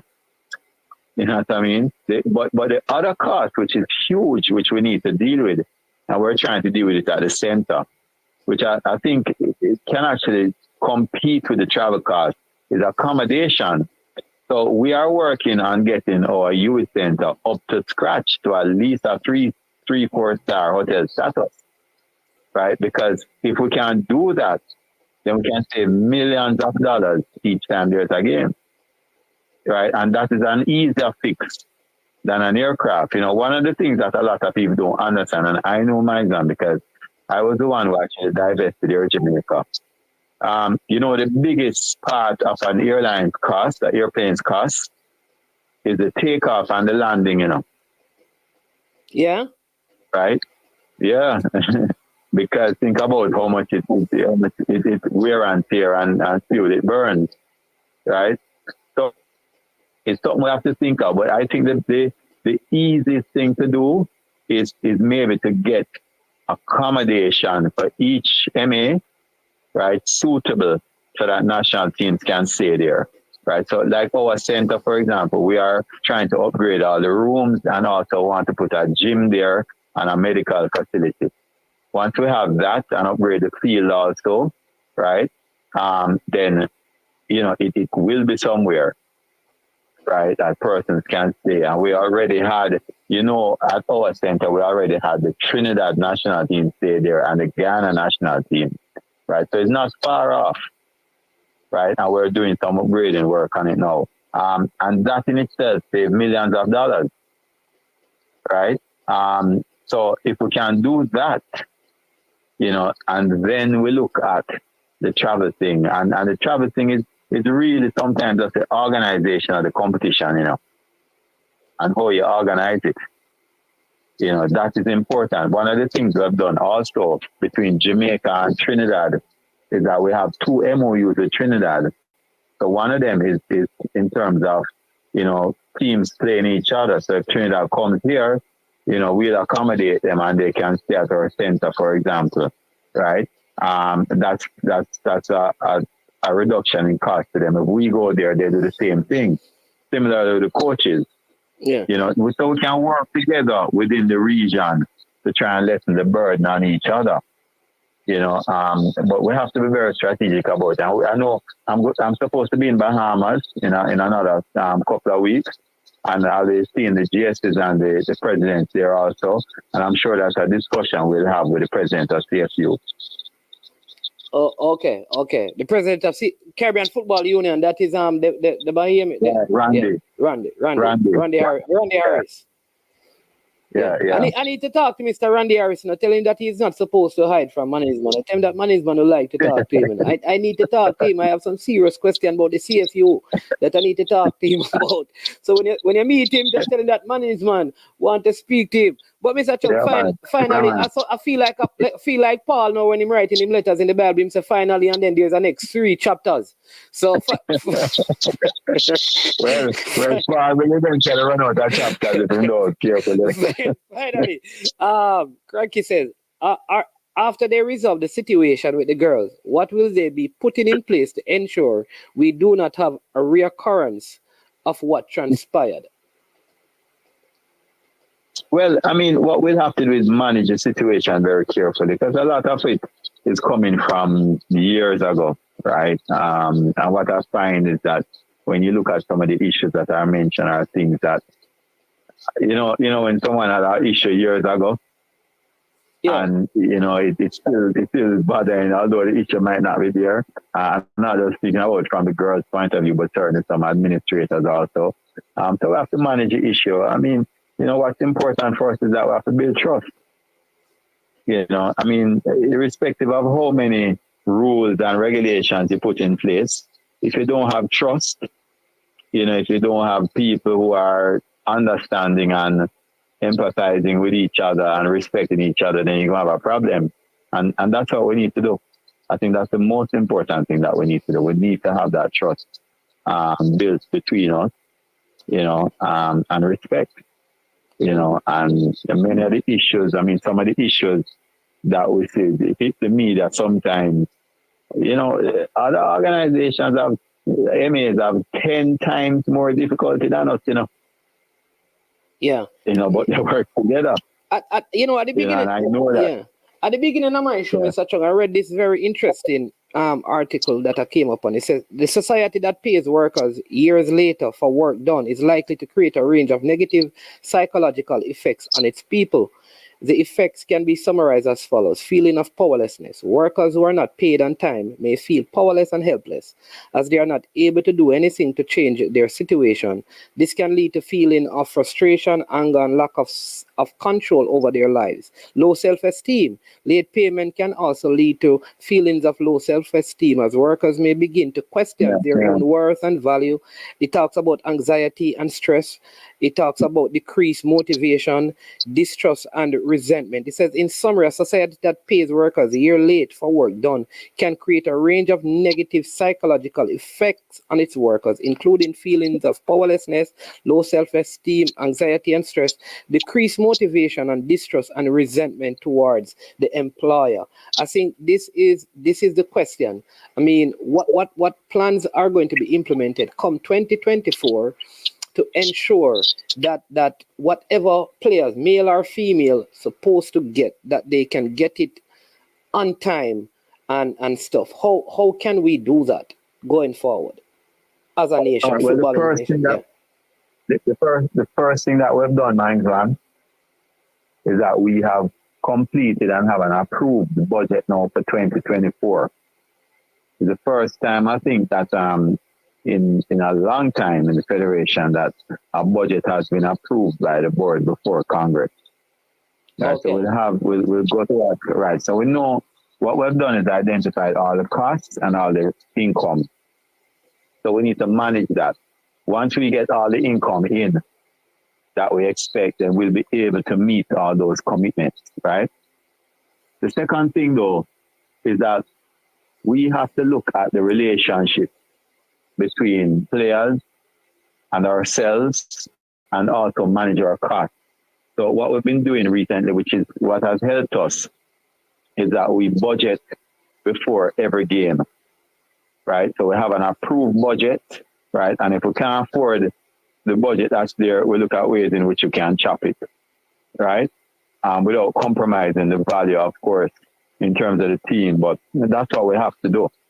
And we have to manage each game. Each game is like an airline. Each flight is an event that has to be managed, and that's how we're managing the game. Each game has to be managed from a budgetary point of view, and that's what we've been doing, which is why we've been hoping a little better. But a big part of the problem is that we still have a lot of legacy debt that we've had to deal with, right?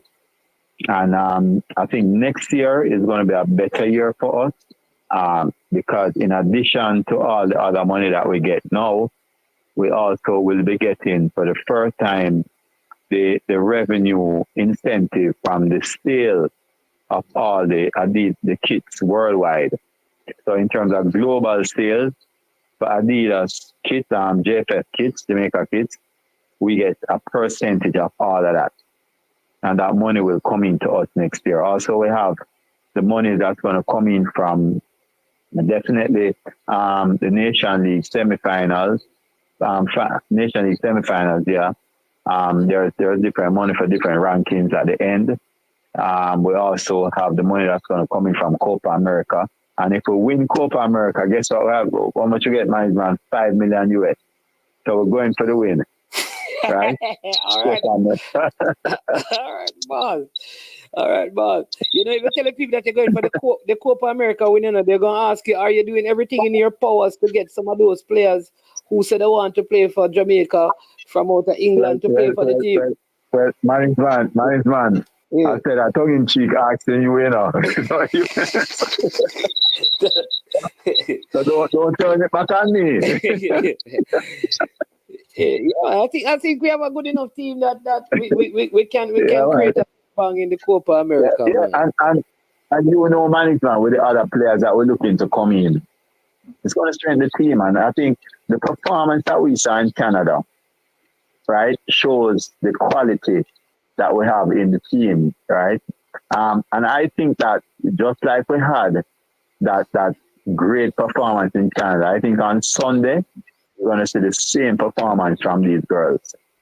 You know, they're going to put their heart out, and I think we'll come away with a win.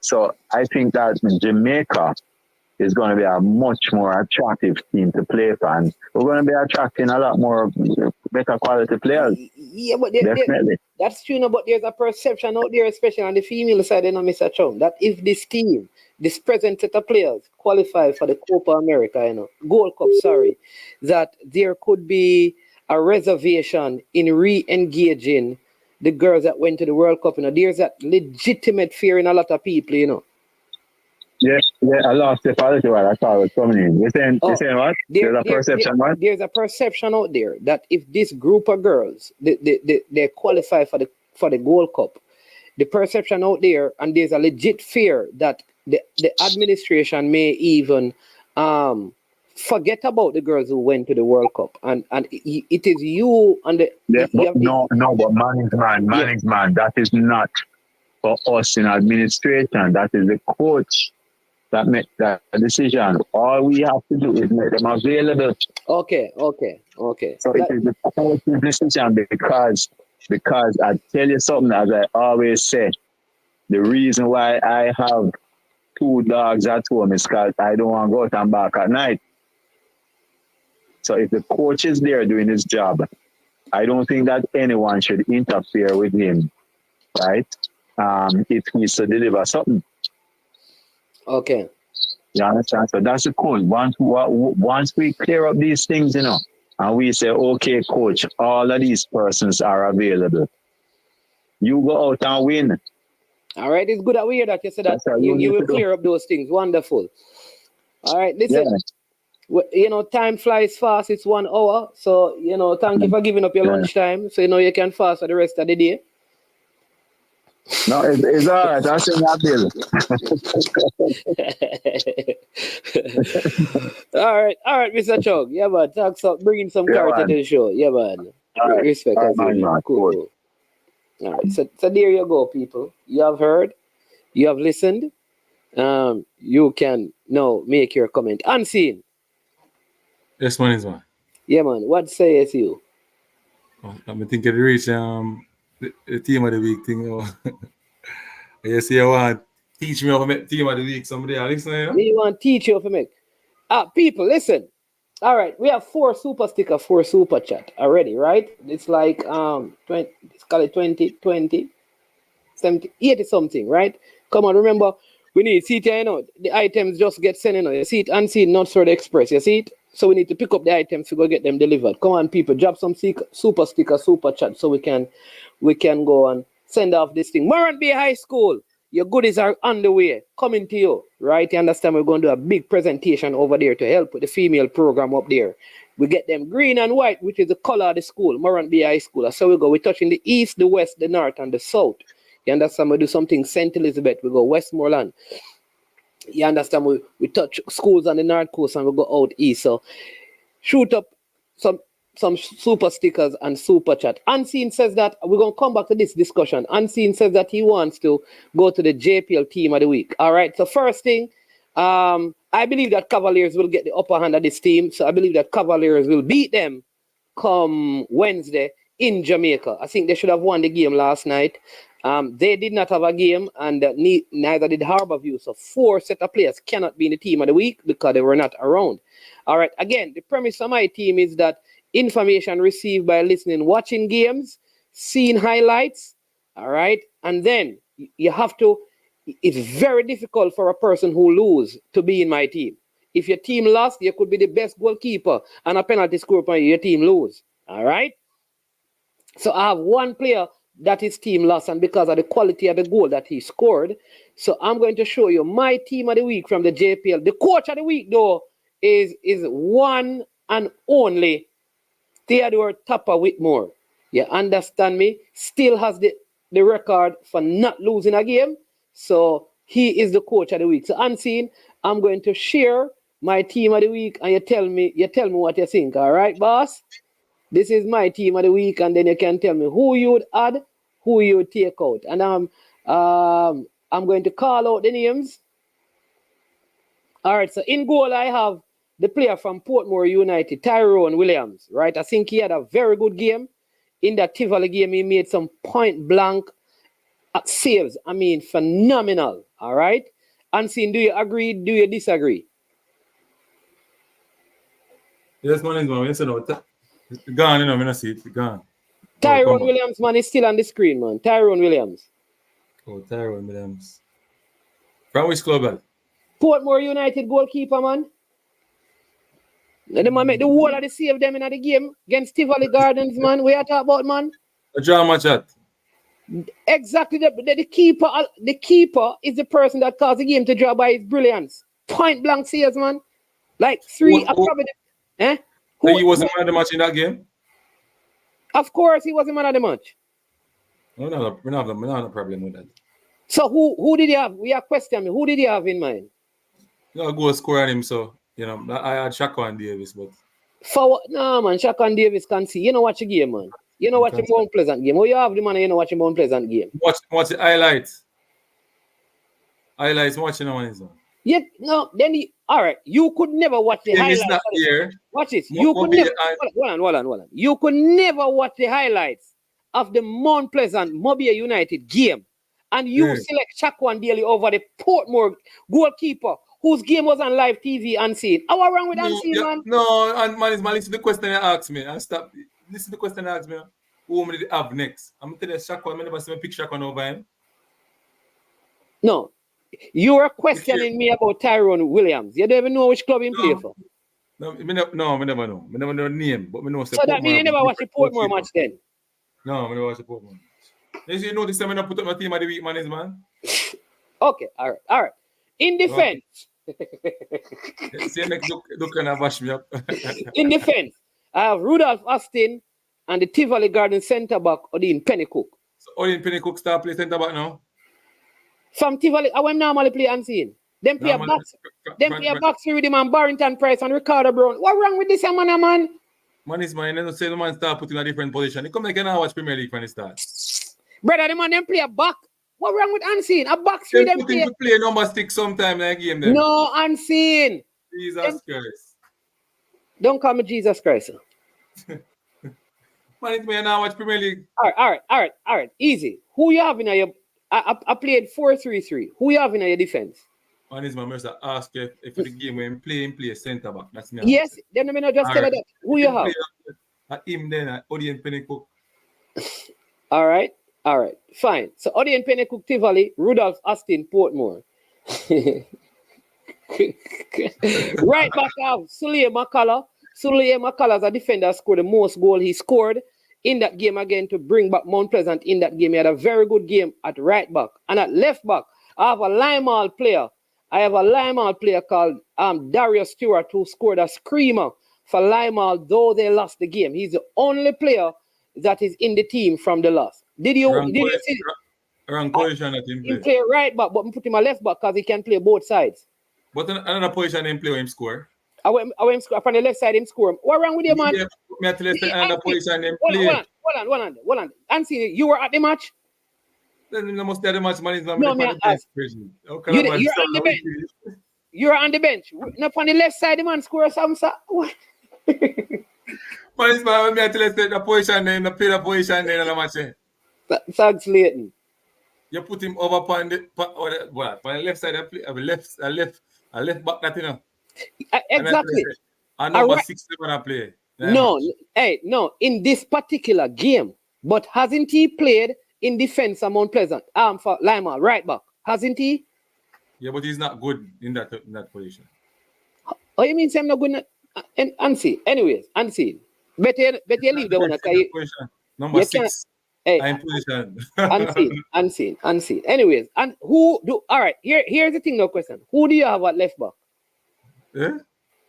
We should have nobody. Then no man argue with me. Nobody. What wrong with this? And anyways, next position.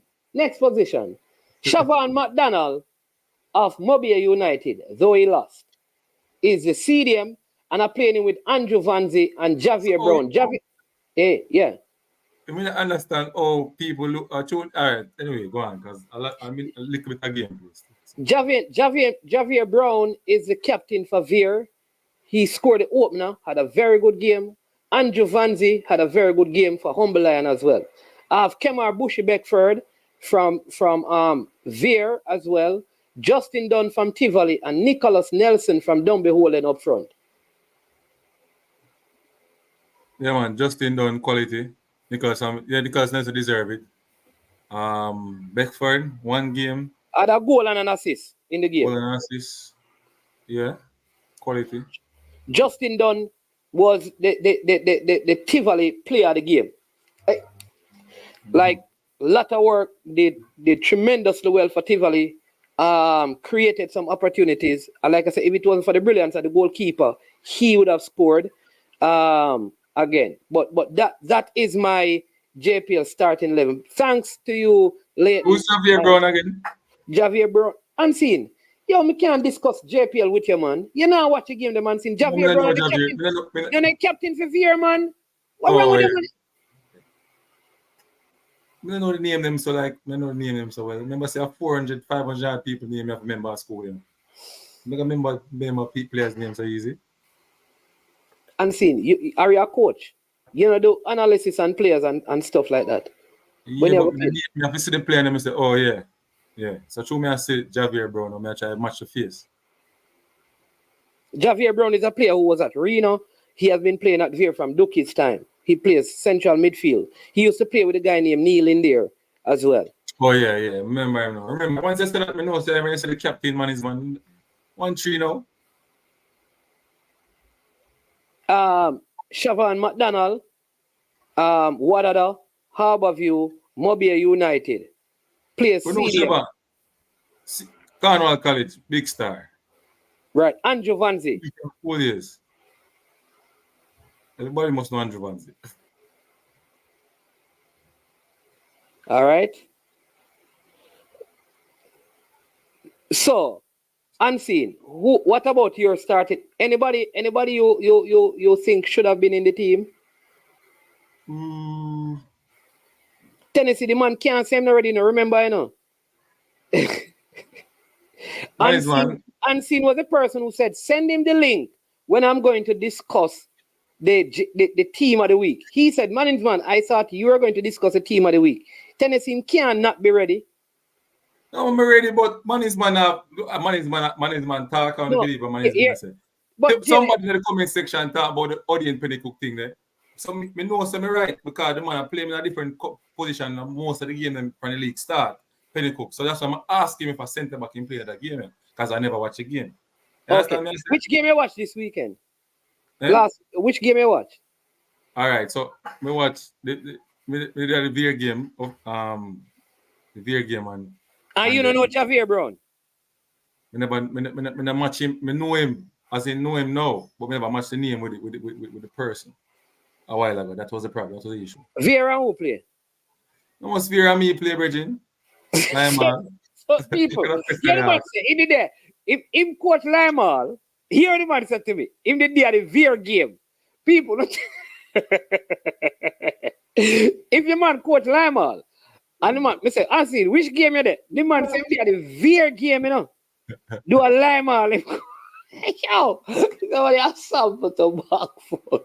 And then now, we'll go ahead. The next game, though, after I watch, and then we cut. Who was the next game? I think it was Dumbolin and Mullins, yeah. Okay. All right. In the half, that year right there, Dumby Holden won that game 2-1. Nicholas Nelson with 2 goals. Jeremy Nelson scored a penalty. Scored 2 goals. All right. Did you see anyone else from Dumby Holden that you think could have come into the starting 11 that I have? Dumbolin. Yeah, I think Ricardo Thomas on the left side over Derek Store. You'd start Ricardo Thomas. I thought about that. That Darius Scott played number 6 in that game, so no, I put it like I said. understand the one there. All right, not a problem. If you say change him, we can change Dario. Not a problem. We can change that in unseen. Because I had Ricardo, but Ricardo never had a good second half, in my opinion. He's struggling in the second half. All right, so. But look on your opinion, no. Look on the opinion. No. Because I respect your opinion.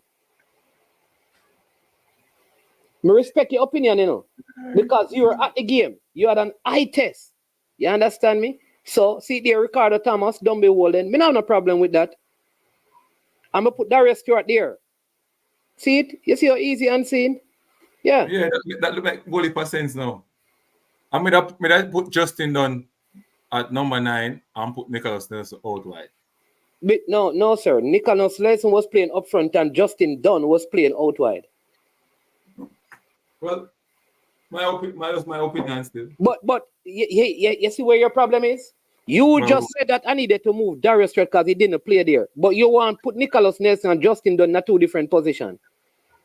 No, just so me look for him. I think Justin Dunn is a better number 9 than. But he did not play that position in the game. Okay. You have a point.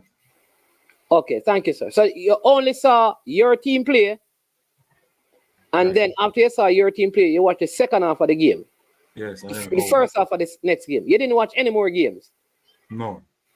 Okay. All right. That's why I don't build a team of the week. I build a team of the week now, and then say, ready for you.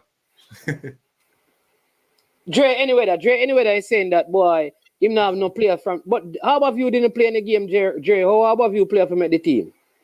Remember that how about you game was put off, because they had the game on Tuesday night, so they didn't play in the game. Neither did Cavaliers.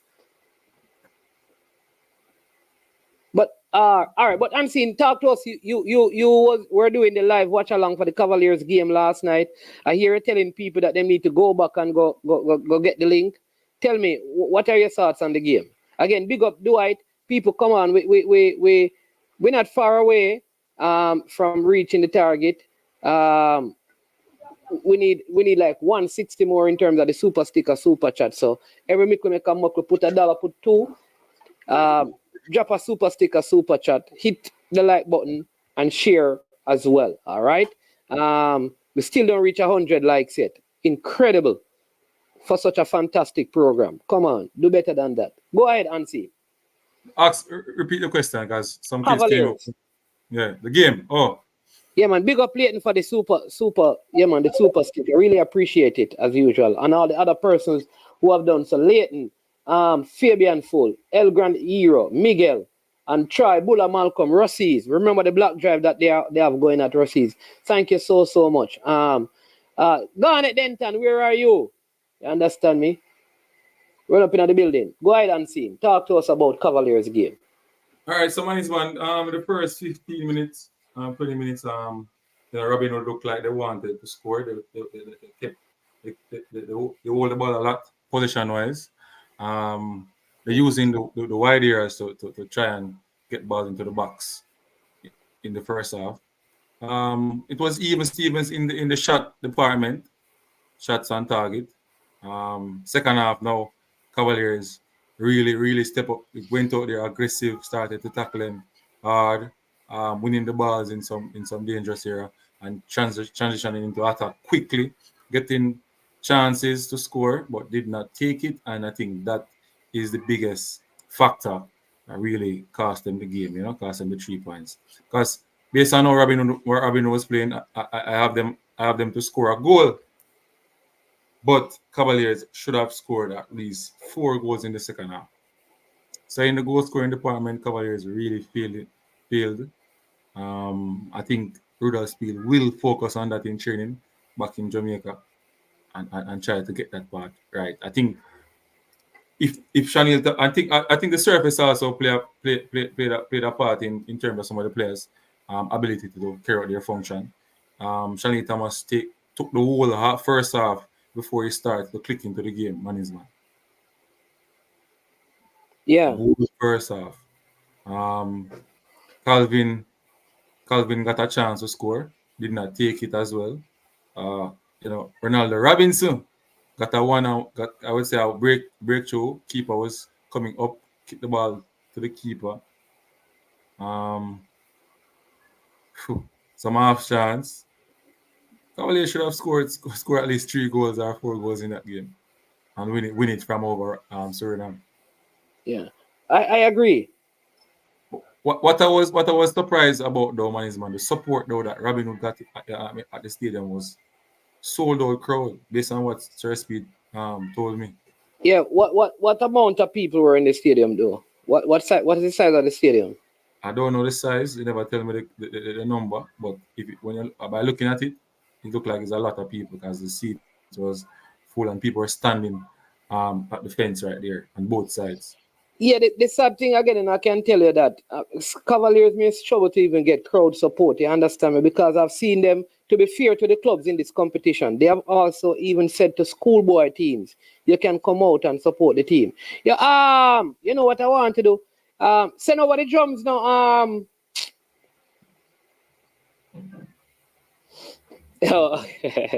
Big up before the game. So did man say earlier the A license is the reason Cavalier lost the game? Duckland said around 7 to 10,000 to him. But yeah, a lot of people. I think Kyle Wallace send over the drummers, you know, man, for the game Wednesday for Cavaliers. You know, go show them some support. But the drums beat, no, man. Send them go support Cavaliers, you know. Send out the drummers and thing. And I know that the school teams get to go to the games free. So go out and support the team. And for all the other people, the tickets are around $500 or $1,000. Is it at the National Stadium or Sabina Park on the seat? The National Stadium, I saw. National Stadium. Okay. Yeah, man. So go support the local team. Because remember, you know, people, Cavaliers win this, you know. Inter Miami come in Jamaica. And we want to see that. You understand me? So go out and support the team. The game is on Wednesday, like Unseen says, at the National Stadium. Come on, man. Leader, you are the next one too. You say you're a Cavaliers, but you can't even get Cavalier Calabar under 16, under 14 to go and watch the game for free. Step up, leader. We'll start call you follower, because you can't lead nobody to the game. Well, man, I think Cavaliers go win the next game. I believe so. I believe so. I wonder if any of the players in the high school football, because I know Speed was talking about how depleted the squad is. But I know like Ronaldo Barrett and Omari and Henry, those guys still have schoolboy football going on. And Kimani, Jackson and stuff, that's 3 of them. I know Adrian Reed is back with the team. Adrian, but he was not in the team on the paper. Wasn't on the match card. Okay, let's see. I hope he can make it for this. Manning's man, maybe leader, I go on free tickets. Yeah, but the tickets are free for the Manning Cup and the Costa Cup teams. They're actually free, you know. Manning's man, one of the things I don't like with Cavaliers team though, their ball retention. They gave up the ball. They gave up the ball too easy sometimes. You know, I think that's one of the things that I think they like to play on the counter. Yeah, they don't pass around the ball. Them love the ball over the top. Them like to run in behind the defense. But Manning's man, sometimes it depends on the player. It's when I have Colin Anderson and they have Fletcher and Busy Atkinson, it was working. Fletcher, who is Fletcher? Not Fletcher, Webster, sorry. Okay. And Webster, it was working, but even in the Premier League, now work again like that. Yeah. They're out of top 6, you know. They're out of the top 6, you know. I think because they're focused on this Caribbean. I think because they're focused on this Caribbean club thing, though. Even against Lima, man. You could see, Cavaliers having the ball most of the time, and it's just it's difficult for them to break down the team, like unless them catch up, high up the pitch pitch and catch you on the counter. That's when they will destroy. Yeah. Yeah. No. All right. All right. So that is that. People, here's what we're going to know. The next topic, we don't touch the EPL yet, but the next topic is Reggae Boys Next 11. So, unseen. I'm going to put up this, right? I'm going to put up this right here. Hey, listen, big up to every person at C-Talk listening to the show. Big up on yourself. You understand me? All the members of the Jamaica Constabulary Force watching at this time. You understand me? Yeah, all the people at the Forensic Lab. We know when tuning in to I Am Sure Sports. Big up on yourself. All the people them at Moon Palace. Big up on yourself. You understand me? Because I know when tuning in to I Am Sure Sports at this time. All the people them over there in Port St. Lucie, a favorite place. Big up on yourself for watching at this time. New York, New Jersey. Big up on yourself. You understand me? Yeah, man. All right. Dr. Hero. Bless up every time. Canada, Toronto, you don't know. Unseen. Oh, Unseen look like him going. All right. No, I'm not going. That's what I said to you when it's one. Why? And you're going to be weird. You're going to say, man's man, Auntie really said this. I believe that if Mount Pleasant continue playing they're playing, they're going to win this competition next year. you believe that, Mount? You believe that? Me know a long time some Mount Pleasant to go win the competition. No, I thought JPL, you know. Eh? No, I thought JPL, you know. No, me I thought the JPL and me I thought the Caribbean Club Championship. The Caribbean Club Championship. You don't have necessarily to win the JPL for win the Caribbean Club Championship. So, they don't have, yeah, man, they might go win it, man. Big up Rasai, Atlanta in the building for real, you know. Dallas. The people the way they're playing, Arlington and Mansfield. Big up on yourself. Yeah. And see sports now be biased. We have one person that play right now. Top team. Yeah, man. And we not really unleash all of the players they met in us. Daniel Green, come and back. You know the rankings came out in the Caribbean and they rank over Cavaliers. I wonder how still, but they rank over Cavaliers. Yeah, man. But don't worry yourself, man. I'm unpleasant, man. People jump on the wagon very fast, you know. There are bigger things to come. No. We're not jump on the wagon. We're just give one of the props because they deserve it. Not put in the work. That's unseen sports. Understand me? But you know when time Cavaliers play, Mount Pleasant the Cavaliers. You know it go. Really? Yeah. All right. No worry yourself. All right. So unseen. So I have up right. If we gonna select. I see Rob Simit put up him team, right? Given some of the players that you hear about and stuff, who would be your starting 11? Everybody know, most persons would say Andre Blake in goal, don't it? Which match that? For the USA game. Andre. March next year. All players are available. You know, yeah. All right. Andre Blake in goal. What is that? 4-1-2-3. 4-1-2-3. Mm-hmm. All right. Mm-hmm. Who is your right back? Dexter. Lembikisa. So some person says Tyreek Mitchell, right? Some people say Tyreek Mitchell coming to play for Jamaica, right? Mm-hmm. If Tyreek Mitchell were there, would you put him at right back and put Amari Bell at left back? Or you still start Dexter and then, you know, all right. Anyways, let me hear your team. Who is on the right side of this team? You know, I start Dexter because Dexter, I see Dexter, I see him have a bad game per se. That he deserve, you know, and he is already there and him seasoning of the team and him play the team already. Sometimes I put in players, you know, it kind of shift the cohesiveness of the team. But you know, him always can be there for command the other player that, you know, coming in. So who is the defensive midfielder coming in? No, I don't. I plan to put Damian low in the mid, you know. I'm gonna put Latibody in there. You know. Okay, so you would put Damian low in D mid. Yeah, but more right. Who are coming though? No, who are coming? Just put who you want. Put if you have a name, you tell me which name you'd put in there. So who you'd put a centre back? Hector. Beside Pino. Okay. This is the unseen 11, you know. And you have Amari Bella left back.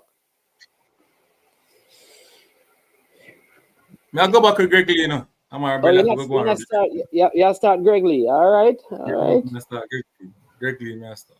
All right. Not a problem, sir. More on the attacking part of the game there. You understand me? All right.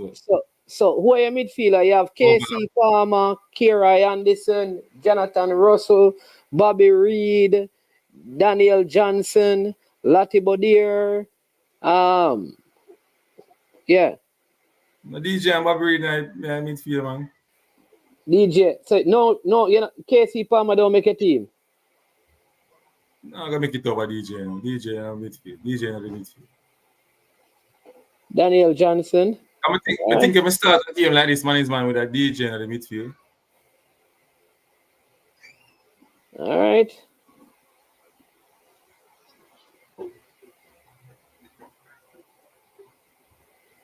All right. Yeah, man, people rate my squad when I done, man. You know, the mad squad. So who you starting up front? Leon Bailey? Who is coming in now? Who new coming in? And anybody who you think can come. I don't know who. You're still. So me want you tell me. All right. So you you're like Mason Greenwood come. All right. So you're starting Mason Greenwood. Yeah, if you want to come, you have to start. All right. Mason Greenwood. The unseen team this, you know. So, and then Michael Hector, you have Jamal Lowe, you have Michael Hector, Romario Williams, Devante Cole. Because Anthony not really there. I mean, why? It's the injury, you know. Anthony, I'm going to put no, up. Man, all right. Man, I'm seeing a March next year, you know. So you said, all right, so that is your team. So Tyreek Mitchell upon your bench. Yeah. You're not starting Tyreek Mitchell, all right? You're not starting Amari.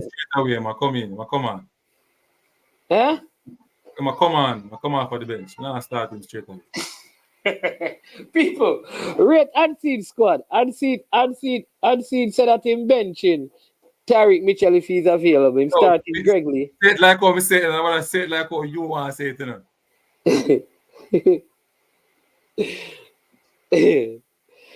All right. You are going on. Me have a different thing to it, you know. You understand? Me not just come.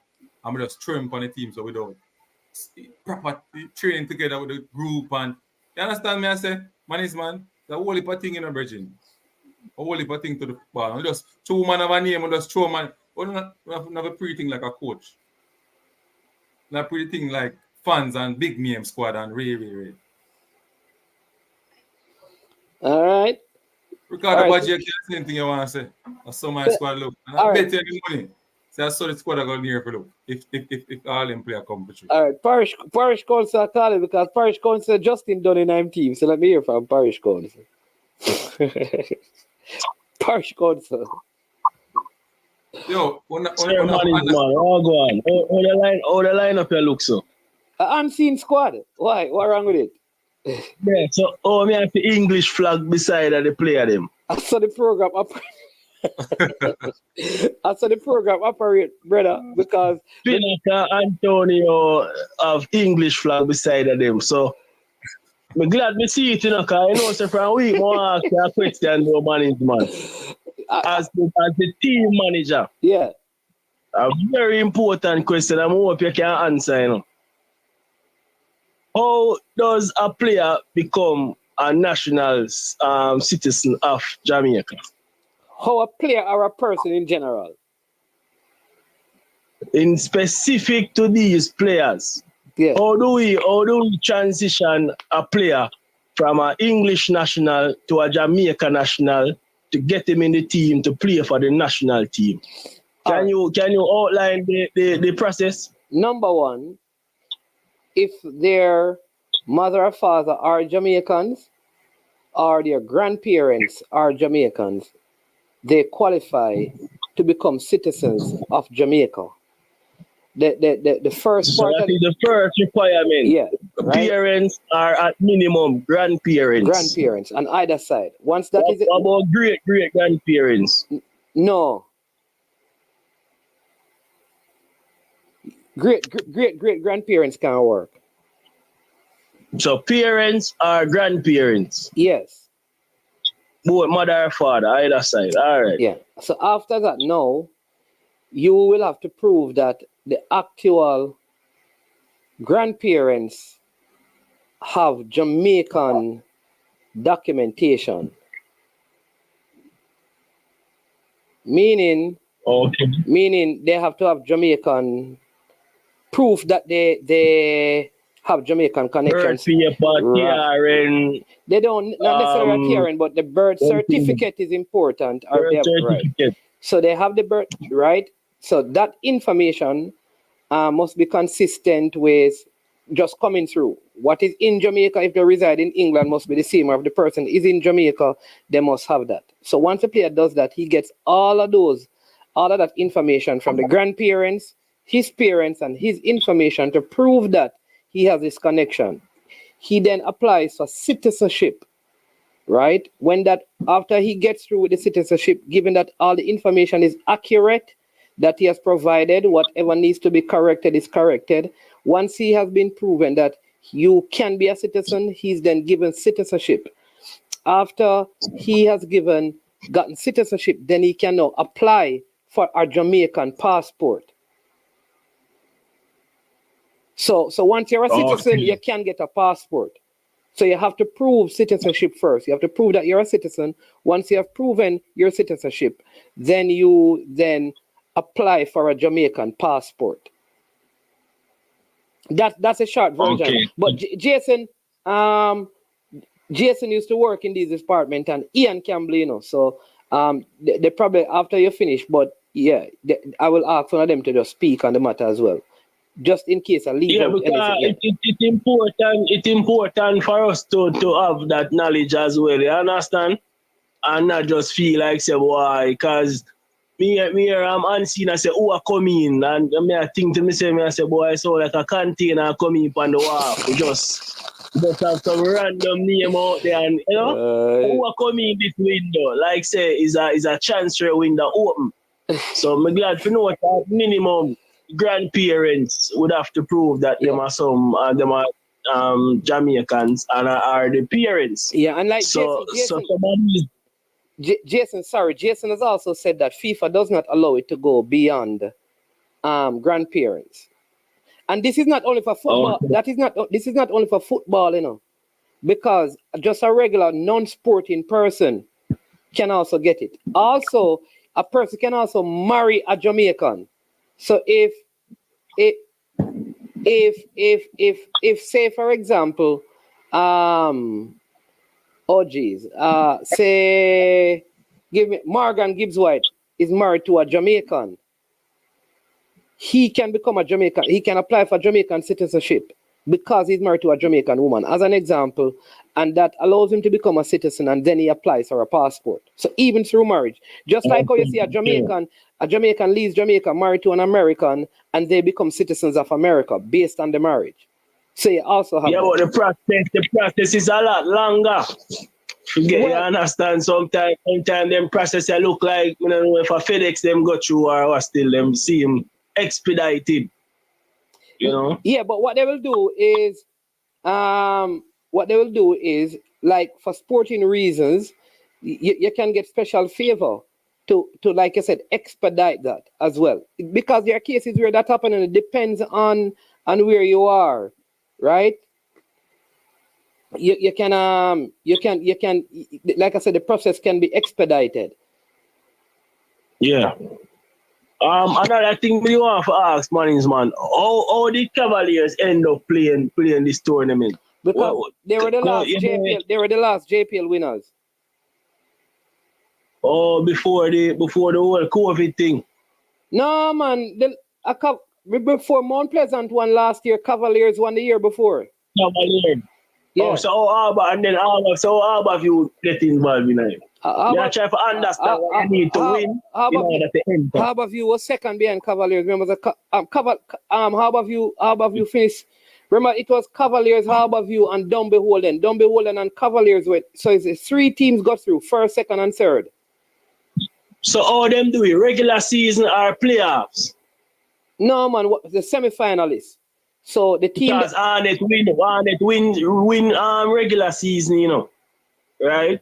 And then come losing at the playoffs. So regular season account for nothing then. because just like in MLS, you can top you can top the regular season in the MLS. In the playoff, you play the team that finishes at the bottom of your conference and get knocked out right there. You're not the MLS champion. So it's a similar concept.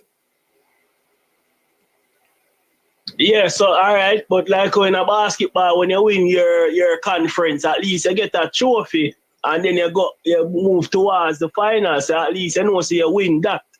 So me I say in our league is like winning it, coming first to really make a difference. Then basically, no, you get money. In a regular, you get some cash incentive. You get incentive. Okay, okay. A JPL. So JPL man. The Champions Cup, you have to come first and second in the playoffs. Yeah. First, second, I think third place. First, second, and third. First, second, and third. Yeah.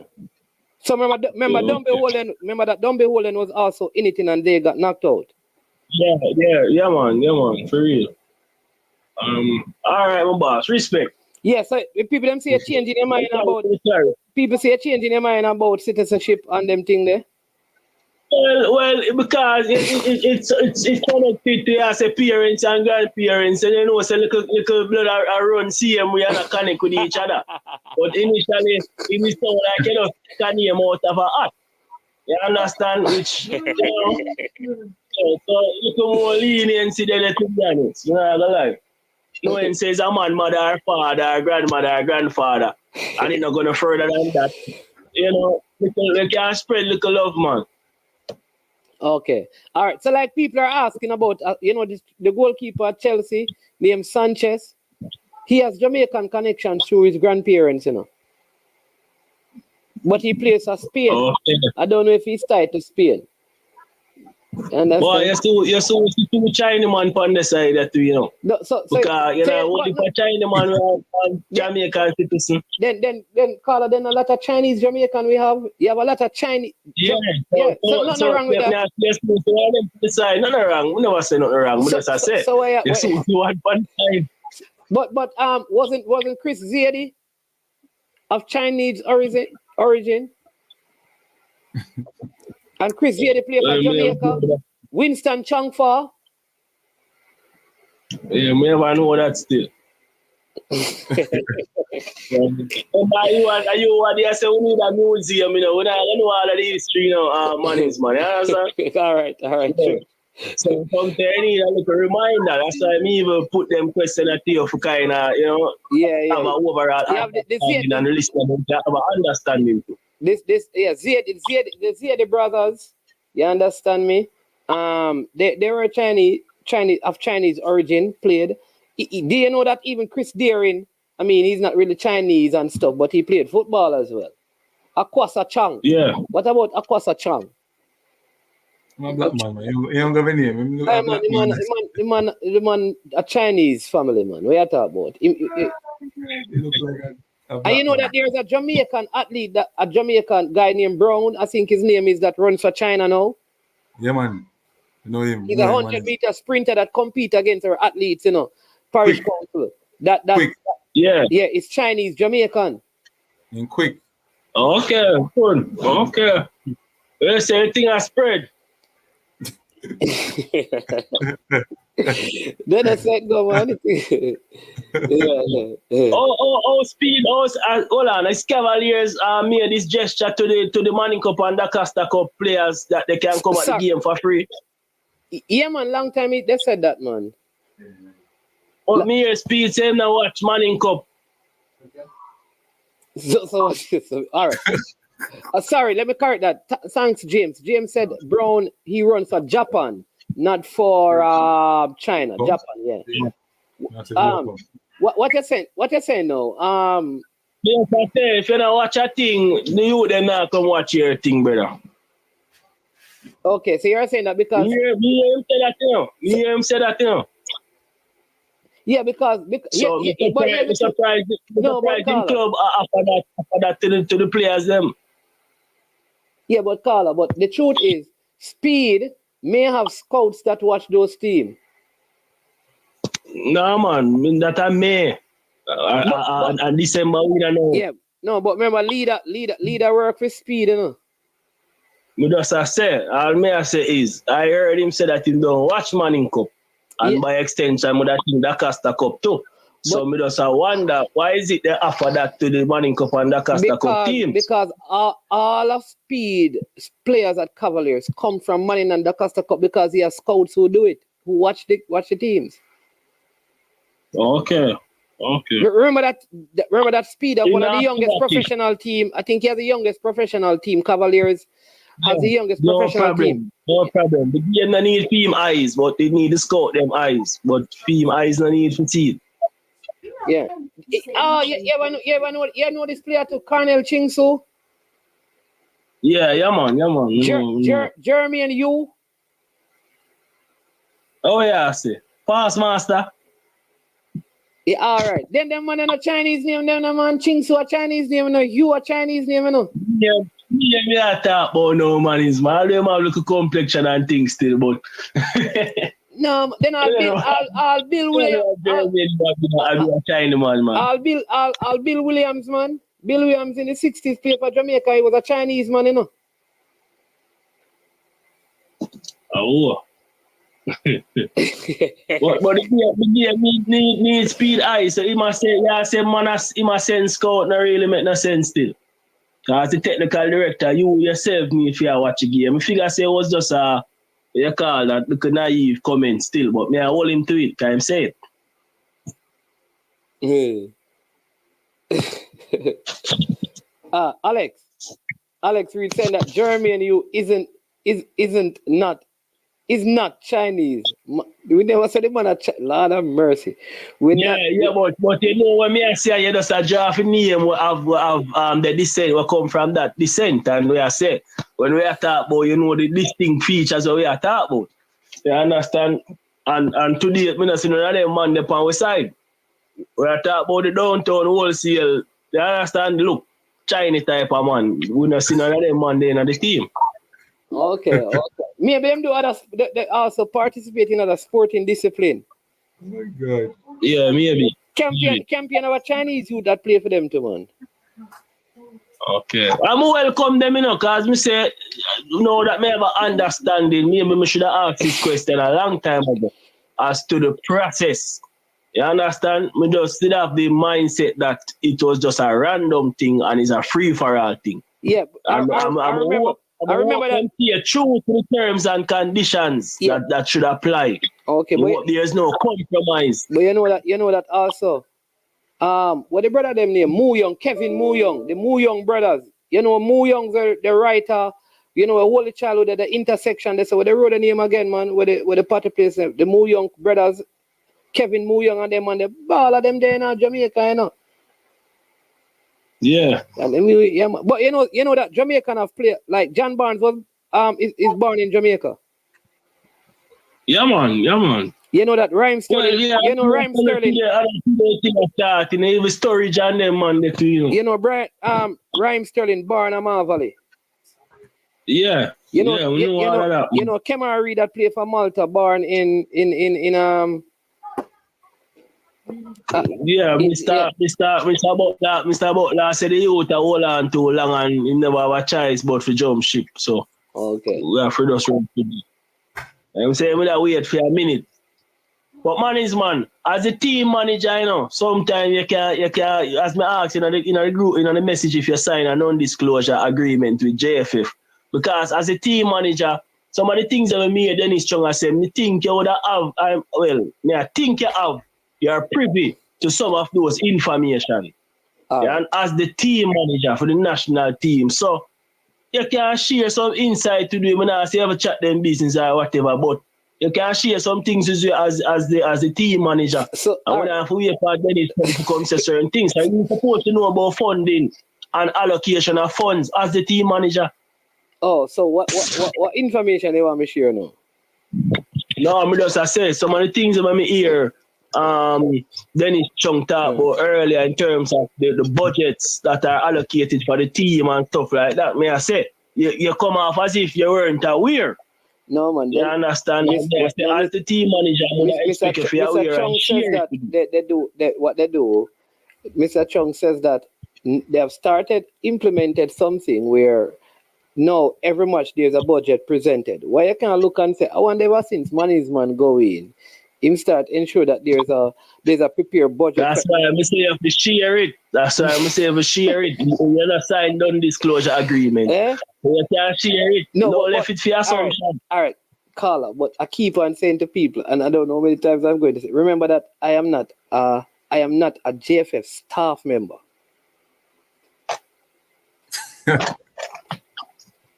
Man, we're not going on the road. We're not going on the road there right now, man. We see it every day, man. We see it, I picture them. You're part of the team. Yeah. Whether contractual, whether favor, whether by compensation, you're a part of the team, big man. Yeah, man. No, I'm not saying I'm not a part of the team, but the role that I play is not a staff of the. I tell you, sign non-disclosure agreement. No, man, nothing like that. But I don't need to sign one of that because I'm not a staff member. So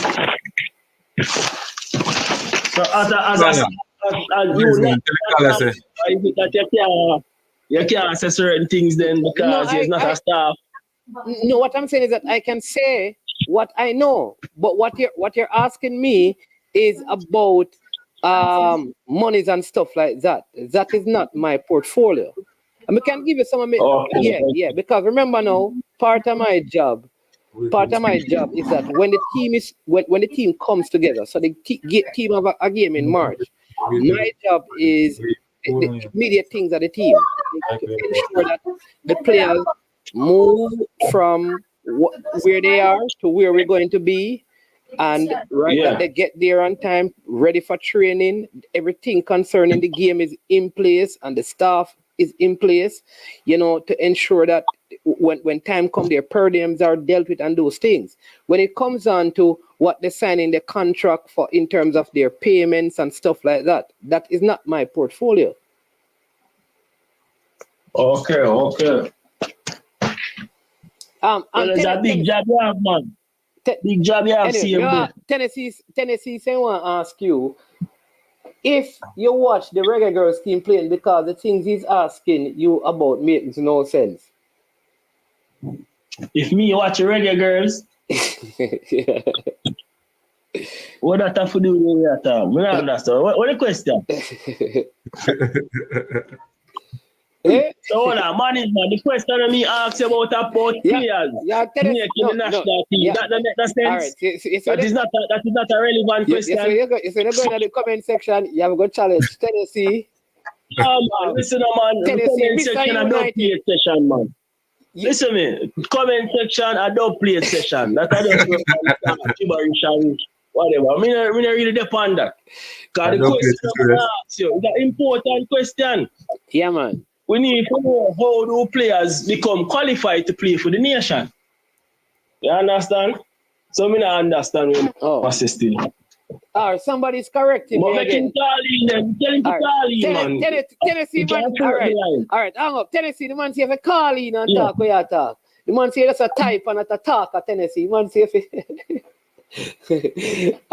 hey, thank Tennessee you. Work with St. Mary's College. People, you see why I have to.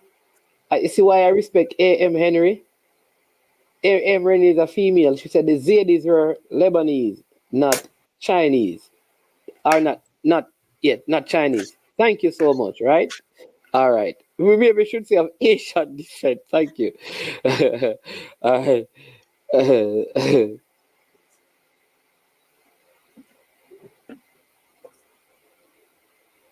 They should have you and everyone privy to certain information, sign a non-disclosure agreement. Okay. Yeah. Here's more clarity point. We have Tennessee. We have Tennessee online. Tennessee. Management. What am I going? There, man, me unseen there, big up yourself, your auntie and anything there. When you 7-0, jobbing. Rate my squad. What am I saying? Well, auntie, before we rate the squad, come here to deal with Paris Sports. Paris Sports last about the origin of the players, and I say soon see two Chinese man play for Jamaica and thing. So Christina Chang and them girl no born at Jamaica. If you watch a Reggae Girls team, you would ask the kind of question we ask you. To me, it's like response to let's straight from St. Mary and go man to go be airport and come back from Paris. Because money, I don't know where man access it. But the origin of the players and you're supposed to two Chinese. Come here and say it all the time. And the first me with the argument. You understand? Okay, I see what you mean. And the motto says, out of many, we are one people. So Jamaica have a lot of different people. So some don't know why man says, so you're supposed to two Chinese man play. You understand? No, he said that he wasn't talking about the female team. He's asking about the senior men's team. Then if you woman, if you have girl up there and a child, then at some point maybe you have a one-man team as well too. Because I was watching from Chris Grady and Chris Grady play for Jamaica. Both of them. Yeah. You understand? So I don't know if first one just start watch football. You understand? Because it comes like for me, it sounds like a man where if careful where you go say careful where you go a certain complexion. I don't know. You understand? Because that would make a difference. You understand? Because if you know Jamaica, you know you have a lot of different people. So we can understand the kind of question there. Yeah. And Cena ask you to rate him team. Rate my team, to rate the team. Him have Andre Blake, him have Dexter, him have Michael Hector, him have Pinnock, him have Greg Lee, Damian Lowe, Bobby Reed, Daniel Johnson. Him have Greenwood, Antonio, and Bailey. But go and rate him in cup team first. Why don't you do that first? No man, that's a long time bridging. You see the scratch? I'll give him a stick one day. We kind of start if you get Tariq Mitchell better than Dexter and even Maribel. No, I just want to ask you a question though. Like, could you say the player hasn't played for Jamaica before? He don't know the player. You just put him in a game so start. Then the Maribel going to come straight in and start and I want best player in Jamaica. Let me ask you what you would do. That's what I'm asking. Tariq Mitchell 100%. So yes, just show me in. I would have started him over any one of them. Omar Rebel or Dexter. Because remember that you're going to play against USA. USA, we are better than Canada. You understand? Yeah, I get beaten in France. That was the best player they play. Huh? Beaten in France. We are better than Canada. I get beaten in France. No, you can't watch that. Trinidad beat them at Trinidad with 10 man. So I watch the result, Bridget. I watch the result. You watch the first game? Watch the first game, but watch the first game again. But Trinidad really want team you can say, all right. Of course, watch the first game. So I believe when I get Anthony inside at 6, if you start Tariq Mitchell, I give me about an 8, you know? Okay. So all right, to Damian Lowe, Damien?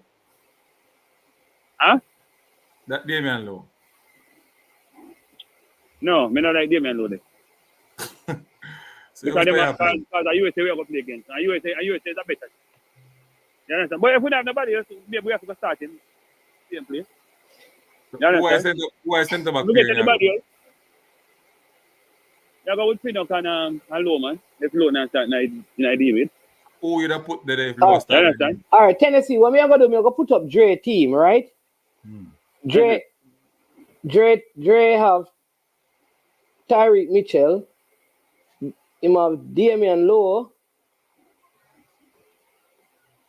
Him have Lewis. I see him have Lewis Baker. Someone asked management who come for DM. No, brother, I don't know. I tell you what Dre said, brother. Dre don't have information on who and this and who and that. You ask me. A Dre Yes, team. man, you set me up, man. It's all right. No, sir, I cannot, you cannot say I set you up. Him have Reese Nelson. We don't know if them players that they both are even mentioned in the Me media.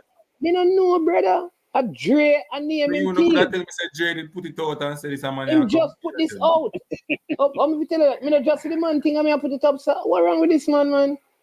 And that me I say, Jay do one video on YouTube about them man. Could I say Jay do one video with them man until we think? I told you that anybody where you hear about. So that is Dre team. Dre have Lembikisa, him have Blake, him have Lowe, him have Eason, him have Tyreek, him have Lewis Baker and Bobby Decadova, him have Reese Nelson, Mason Greenwood, Antonio, and Bailey. That is Dre team. Them now get 10 then, man. Would I get that team about 9? But would I like to ask you when last Lewis Baker play a match? You might get 10, but that's unrealistic because them man, some of them man now out there. Dre, you hear that caller? Pick up yourself. All right, big up yourself, Tennessee. Dre, you hear Tennessee question. So one of them man now out there. Dre, you hear the man question. The man question is, when last have you seen Lewis Baker play a game? Dre?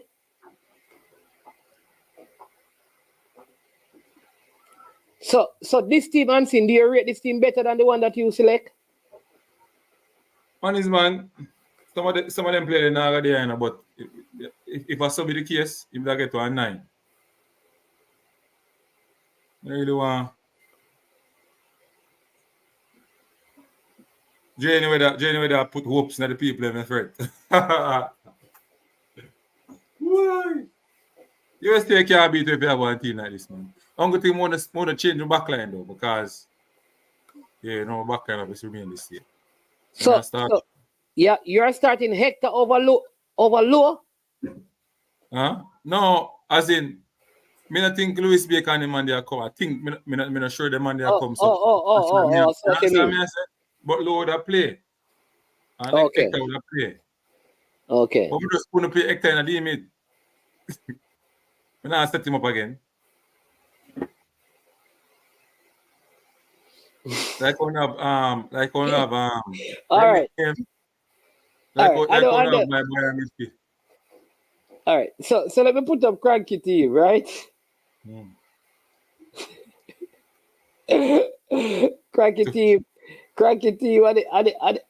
Hey, what I never see that. I want to Blake, Mitchell Bell, Pinnock, Hector, Lembikisa, DJ, to be decided.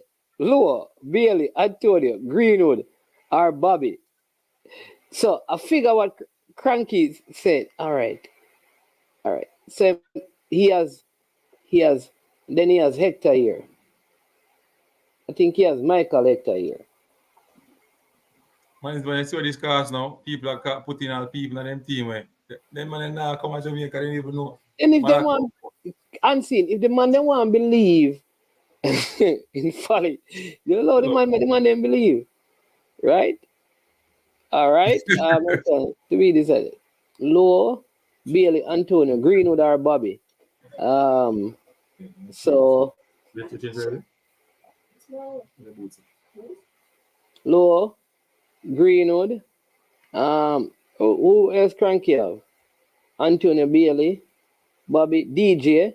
Yes, Cranky has DJ in his team, which means he's gone. So that's basically Cranky's team. I think we look at this one already. Daniel Johnson, yeah.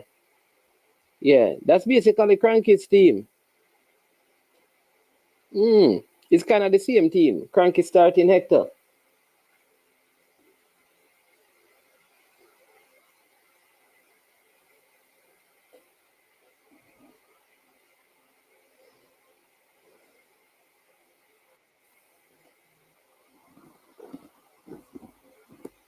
Parish County said Justin don't forget call up. Parish County say easy. Yeah, man, when we have a 1.5 game like Guatemala out of the FIFA window, we can call him, of course. Unseen, who is playing CDM in your team? The team that you pick. Who you do have playing CDM? Yeah, Damian Lowe. Oh, Damian Lowe he has. Mm-hmm. All right. Anyways, I see our next team. Somebody said Skranky's team look more realistic. Oh, he's saying so Nana name to be decided. All right. I see when Nitro there. Hold on, next time I'm a centre back too. Yeah. What do you mean? Hold on. Let me put up Nitro team. So Nitro has Damian Lowe right here. He has Kyle Walker Peters. Sorry, fat is a football this. You have Kyle Walker Peters. Unseen, call out somebody name them for me. You have Kyle Walker, you have Ramsey. Which one of the Ramsey? You have Isaac Hayden Ramsey, Gibbs White. Mm-hmm. So Bobby, Aragon, Gibbs White. You have Isaac Hayden.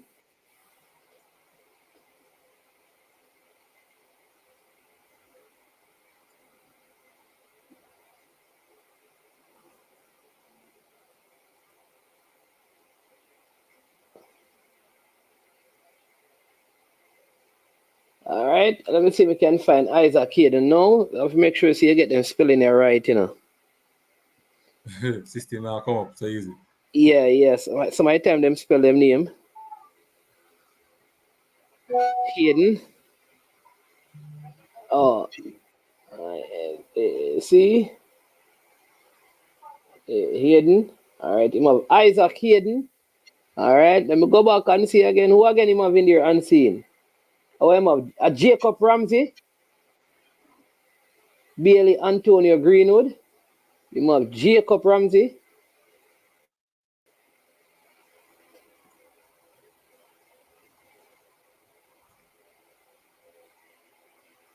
Jacob Ramsey.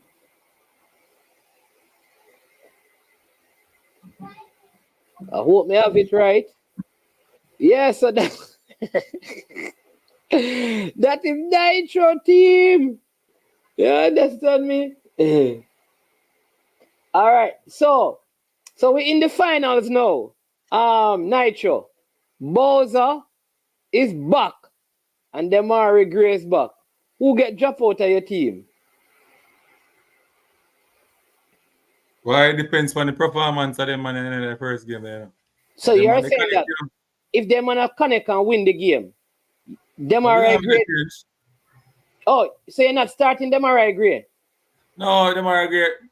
Boy, rough because if the man in connect, rough man is man. You got change a winning team. Them always say that, you know. Don't change a winning team, you know. Yeah. If they don't perform, you have to change, make the change. But once they perform, you have to just go with the instinct.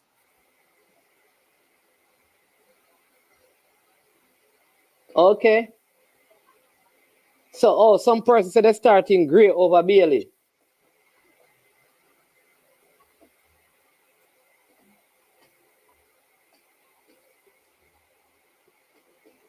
All right. So, this is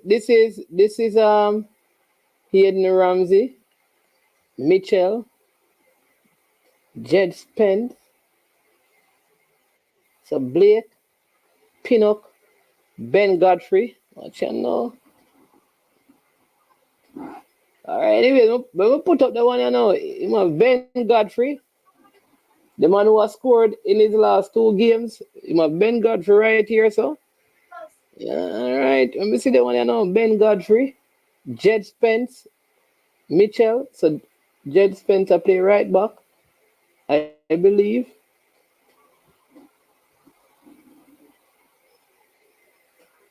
Jed Spencer, what? Tell us that my people have some selection. We don't know whatever that thing. So I want to ask people are going like say.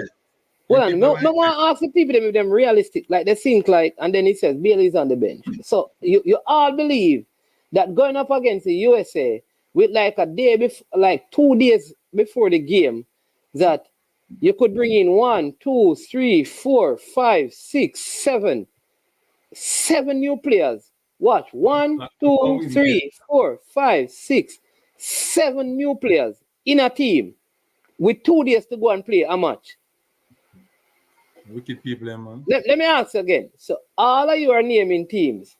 Believe that Jamaica can get. Yeah? Paper, them people are paper team. I believe them is one paper team. Will look good on paper, yeah. And a good look good on the field, I try. Because you have to have cohesiveness, Virgin. Yep. Remember the last time when them take out the what I say, the local contingent that players and put in the English team, the Englishmen them alone. Yes, you happen to with Panama. No, yeah, man. In all fairness, I'm asking for name them squad, you know. So if I go by this, right? What we are basically saying is this. We really believe that we can bring in, even if you get the opportunity to name your squad, you would bring in 7 new players to go up against the USA in a semi-final game in your starting 11.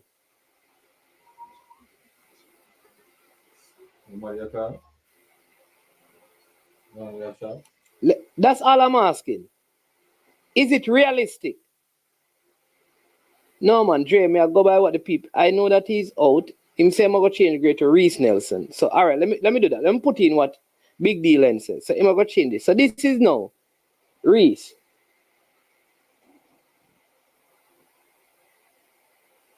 So this is, for example, Big D Len. 1, 2, 3, 4, 5, 6, 7, 8 new players. 8 new players we are going to select, or you would select, to play against the USA. Right? So let me ask you this. Let me just ask some question. You guys believe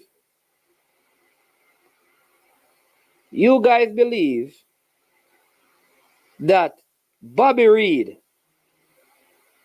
is not good enough to warrant a place in Jamaica starting 11? Like Morgan Gibbs-White, all of these players are better than Bobby Reed.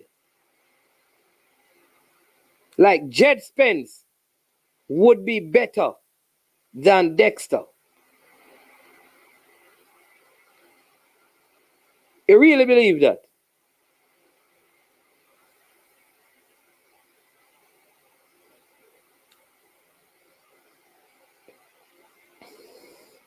So, Nitro, elite players can fit into any team. So what you're telling me,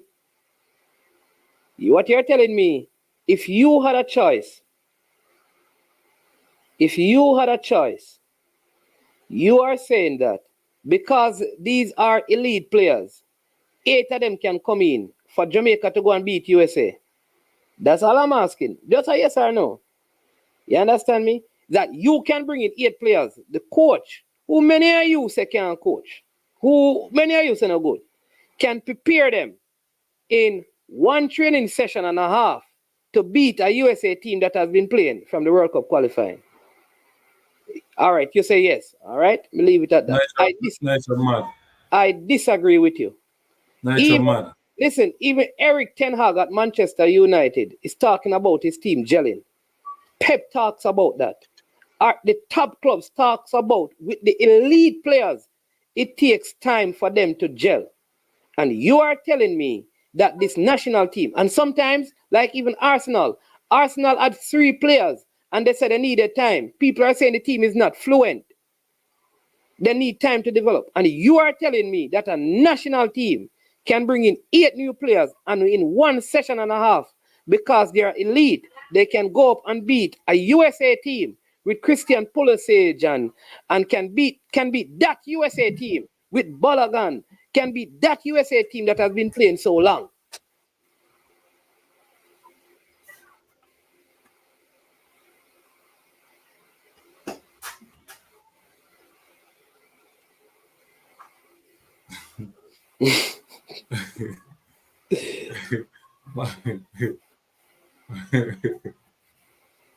On this one, I got training now, yeah? Yeah, man. All right, and see. Big management, I got train. Little bit.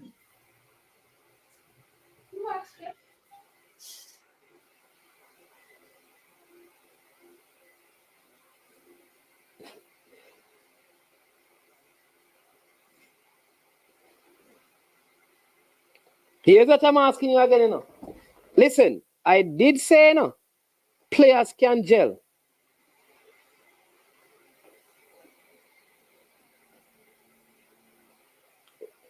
Generally, I don't answer questions from this person, but maybe I'll take one. Let me make that very clear. Let me just take one. Mason Greenwood can start in any team in CONCACAF. Any team. Hey, Tyreek Mitchell can start in any team in CONCACAF. I believe so. Reese Nelson probably can start in any team in CONCACAF. Maybe the same thing for Jacob Ramsey. Maybe the same thing for Isaac Hazen. Maybe this 11 on the screen, they can start for any team. In fact, they can even make some of the teams in Europe starting 11. No questions asked. So if that is the question, it no make no sense. We're not questioning the ability of the players. Let me ask you my question. You believe that you can bring these 8 players, high quality players, in a day and a half, a training session and a half, to play in a semi-final game against the USA in the USA, and they will be well equipped to win playing together? That is the question. You say yes?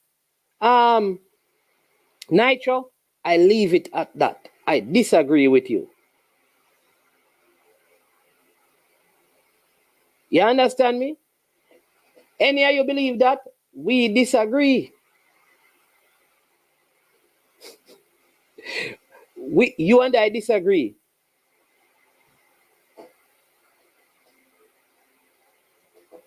Here's a cranky. Not these 8 players, but new players.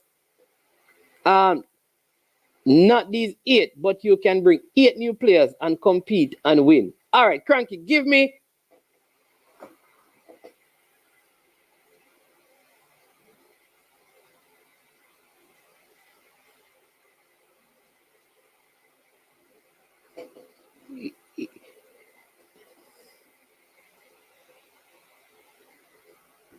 So, not these 8 players, but 8 new players and compete and win.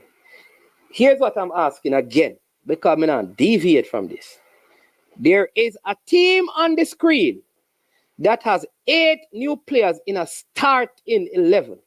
My question is, Reggae Boys' next starting 11, the next starting 11 to play against the USA in the semifinals of the Nations League. I am asking you, if you believe it is practical, if it is wise, to bring in these 8 new players for Jamaica to win the game in 1 day and a half in terms of training, 1 session and a half. If you don't say yes, I disagree. In the argument that done.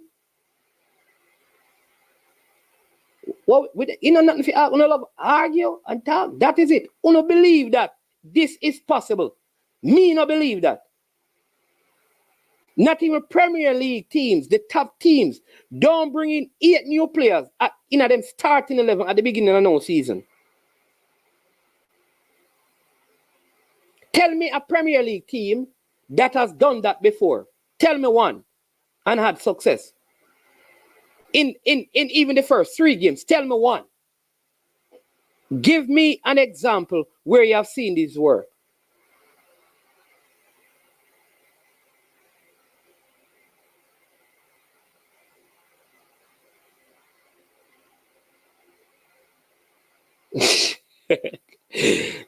Parish goes to stop trolling on them about Chelsea.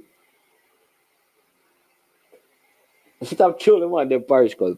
Parish goes, that's why you're getting a problem, you know, because you love get trouble.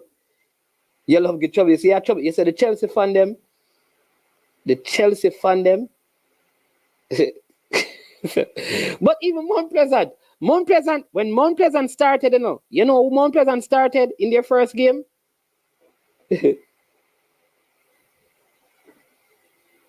Mount Pleasant started the goalkeeper that finished the season in goal. They started Sule McCullough.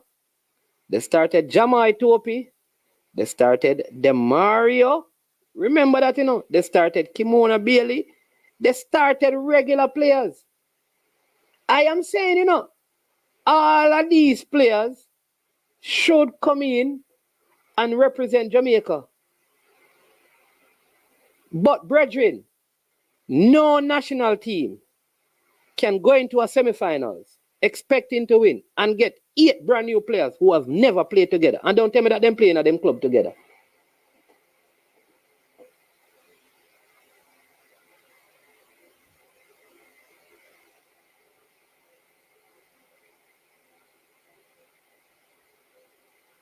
This one says, the team on the screen, even with the 8 players, is still weaker than the USA team, especially in the midfield.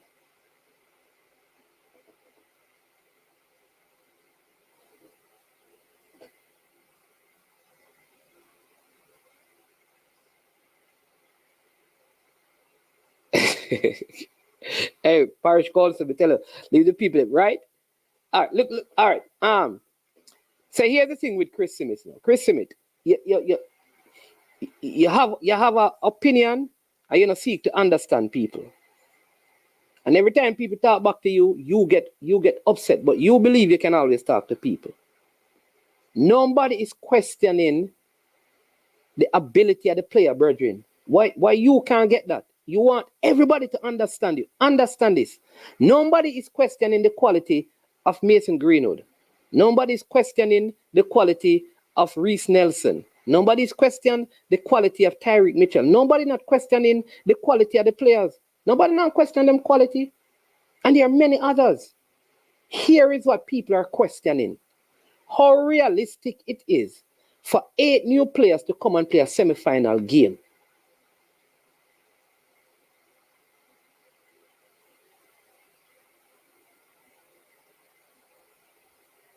That is the question.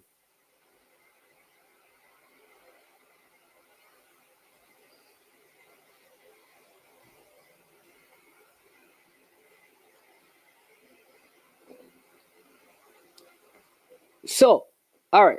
Look at us, Blake, Mitchell, Pinnock, Bell, Kyle Walker, Peters, like Cranky have him meet Ramsey, Gibbs White, Hayden, Gray, Antonio, Greenwood. All right, Blake. So Mitchell, Pinnock, Bell, Kyle Walker, Peters. So who am I play centre back with now? Mitchell and Pinnock. Oh, Bell. He play Bell and Pinnock, 2 left-footed centre back. Interesting.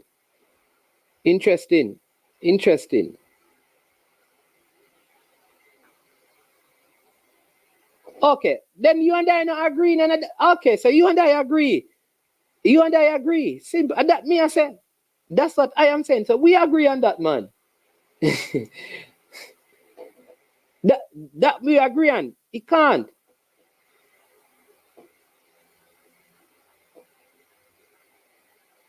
So we agree on that. That's all I'm saying. I'm saying that we can't have this game and want to bring in 8 new players. That's what I'm saying. To play in this game. Over time, I think by the time we get to Copa America, we can probably start with, and I keep on saying to people, you know, look at the coach. Every window that the coach has had, players have come in, and I like how he does it. He brings in 3 maximum. I think if for these 2 games, you can bring in, because you have Devante Cole, if you can add an next 2 to that, I think that is good for this window. By the time you get to Copa America, you can add an next 2 more.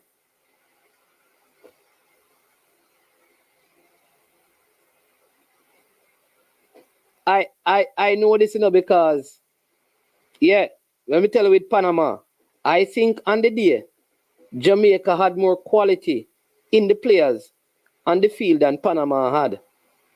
And it was sheer chemistry that messed us up. The window was too short. But you see competitions like Copa America, you see, hey, that's why I love the Gold Cup, you know, because you see the Gold Cup, you can bring in all 8 players in the Gold Cup.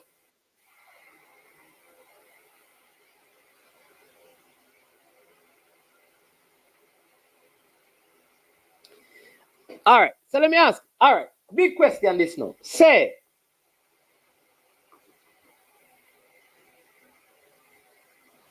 let me ask this now. If Shamar Nicholson and Demari Gray were not suspended, like I like what Nitro said. Nitro said that he would start Shamar Nicholson and Gray if they were not suspended.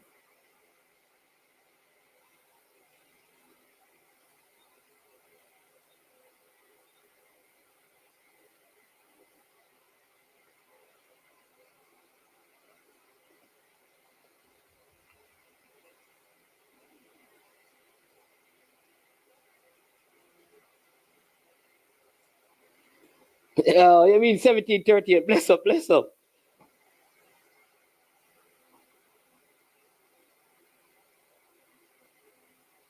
Yeah. Hey, big deal, and don't tell a lie. I mean, a big deal, and a problem, man. You know. Yeah, you just add two players. Hey, big deal, and don't tell a lie. Do not tell any lie on me, no big deal.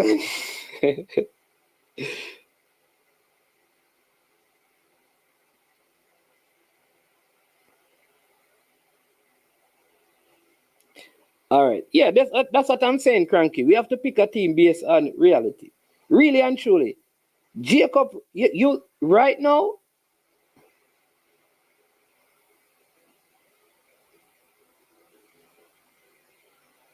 different, but both, listen, here, Chris Smith.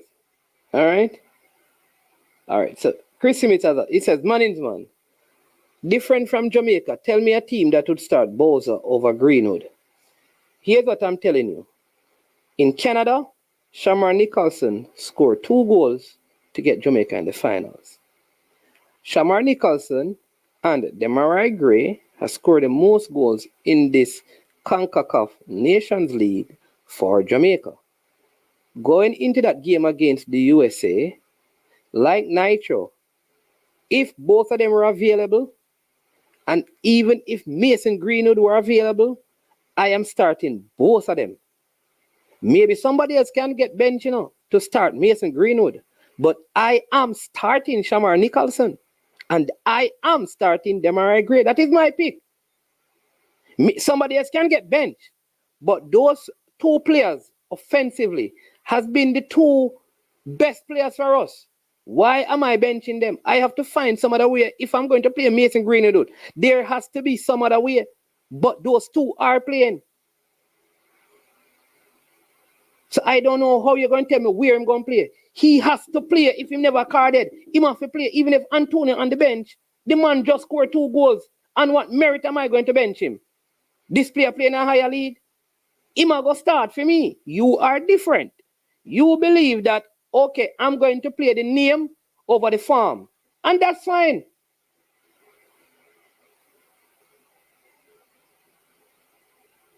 So you choose to play the name over the form. Shamar Nicholson and Demarai Gray, I am not benching them if they were not on cards. Because I'm going to play a form over name.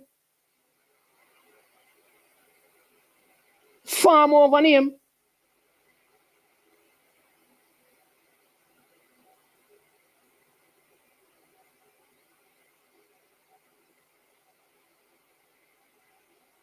So a man is going to tell me to drop Bowles and drop Gray because of this man? No. In the same way, Gray had to come and prove himself. Bowser had to prove himself. Now that they are proving themselves, I must go and drop them.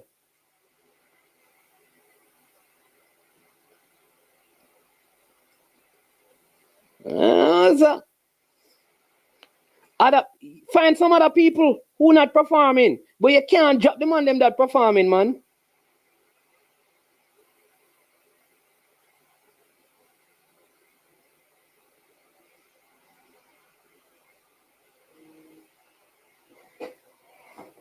Hey, all right. That parish council, see the player in training. Let me tell you something. People, if you watch, and this is what, you remember that Everton said this about Demarai Gray? before Thing there came there, the coach that is there. You know what the coach said? If you watch Demarai Gray in training, you'd never pick him to your starting 11 because of how he trains. But you see when the man go on the field, you cannot just base your selection on training alone.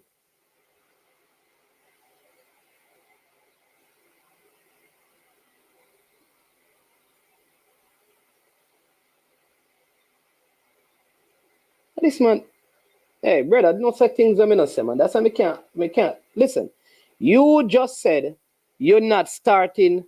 You're asking about, well, you never say you're not starting them. You're asking about Greenwood over Bowles and thing. No, you're changing the conversation that me tell you, say, Demarai Gray would not start in Jamaica team if he comes up. Me tell you that. Gone, yeah, man. They're gone. Let me check this one. Yeah, Ramsey is a need more than Greenwood, but I am sure his heart is set on England. Yeah. Oh, yeah, man.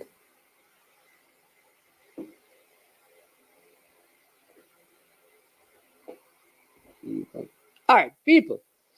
All right, Jason. Jason, somebody. I said Jason good. I must fantasy league. All right. Somebody please explain to this gentleman, Chris Smith, what I'm saying. Let me go again. You asked a question about dropping Shamar Nicholson and dropping Demarai Gray. That is what I'm answering to. We're not talking about the level. Let me say it again. And don't, because you have a way. If you have a way of taking people's thing and go elsewhere, go say man say things. So somebody type it, because I don't know if you want to say what you want to say, and this is the last thing I'm going to respond to, bro. Because you have this habit. You have this habit where you just type, and you don't listen. You don't care what people want to say. So, last thing I'm going to comment on. You suggested earlier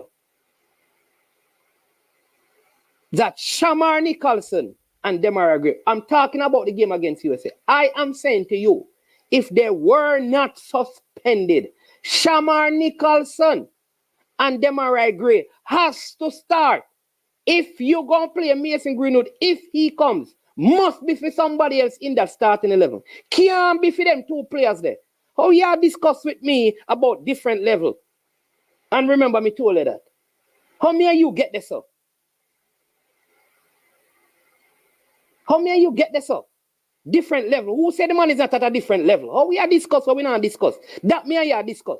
You suggested earlier that Mason Greenwood comes. Either Shamar Nicholson and Demarai Gray go bench. Me disagree with you. How you go bench them for the game against USA? That's what we're talking about. When Shamar, if he wasn't suspended, would have scored the 2 goals. And what merit are you going to bench him? What merit would you bench Demarai Gray? That is what me I talk about. How you go bench them on them? On what merit?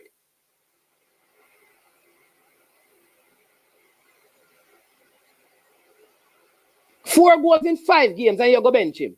For what? Aren't there other players? Why are them players there you go bench?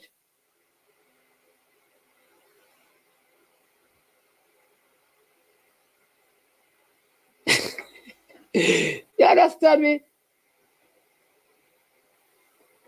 Even if it means change your formation. 5 in 4.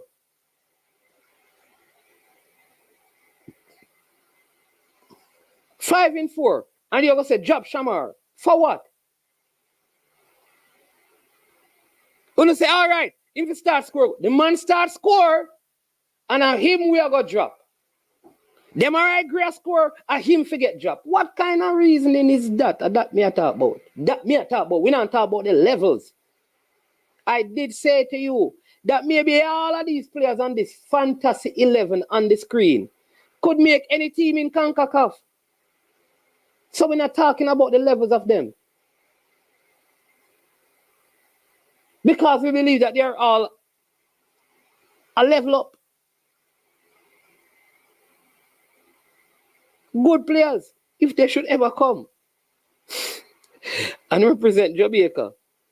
This is really fantasy. I understand you. Yeah. Yeah. All right, but that is it. But listen, man, it would be good to have some of these players, but I don't think that it is wise to bring in so many new players in one window. You don't need every window. You keep on keeping a core. You add to it. You keep a core, then you add to it. You keep a core, then you add to it. So by the time you get to the World Cup qualifying in June, you probably have four more players probably added to your team.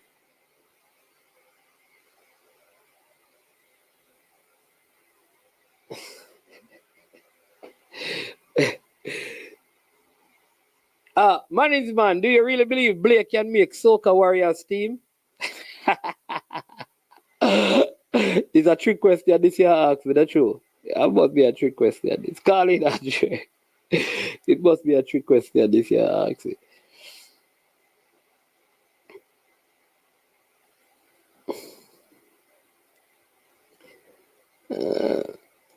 Hey.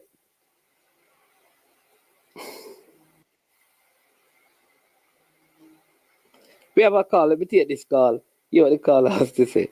Caller, welcome to the show. Good afternoon. Yeah, afternoon. Just call to say something quick and go through it.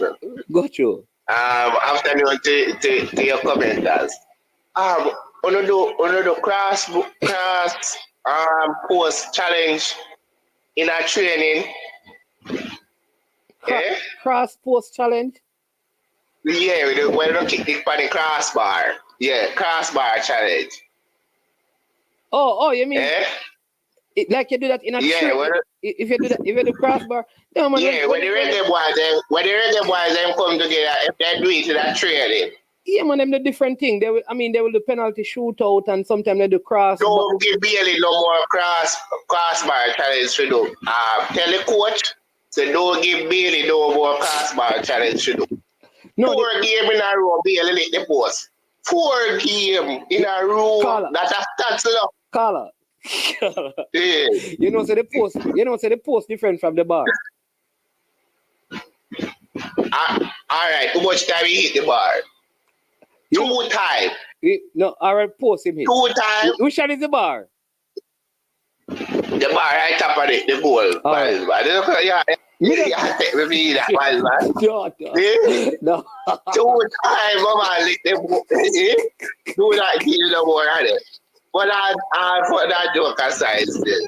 But I agree with everything they are saying still. Yeah. I agree with everything they are saying. And if we fix that midfield, I feel like we're going to be at top. If that midfield fix. Because I watch the Canada match for 3 times. And what I noticed, what Latibo they did not bring in that style there. In the midfield, is that he never tackle. He run side eye ball. But if you fix that midfield, everything good. I'm like the team we have for this that. This is a nitro team. This is a the man said it's a fantasy league team still. Yeah, man, this is a fantasy league team, but I set it up different, but I like the team there, man. Okay. But all right, thanks. Yeah, man. All right, bless up. Yeah. All right, so.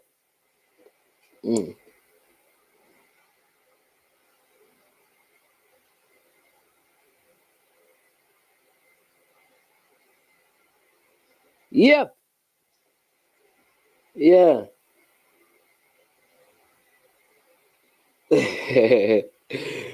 Yeah, but I mean, like I said, it is just expected. What I don't want to happen is that you have a team, and I don't think the coach is like that.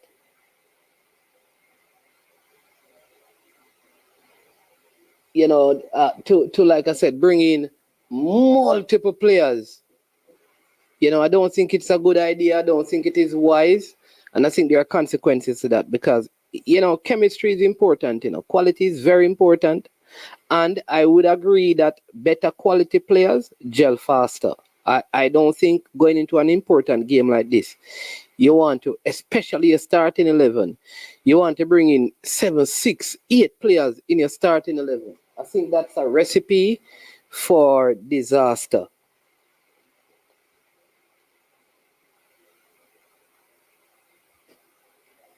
Yeah.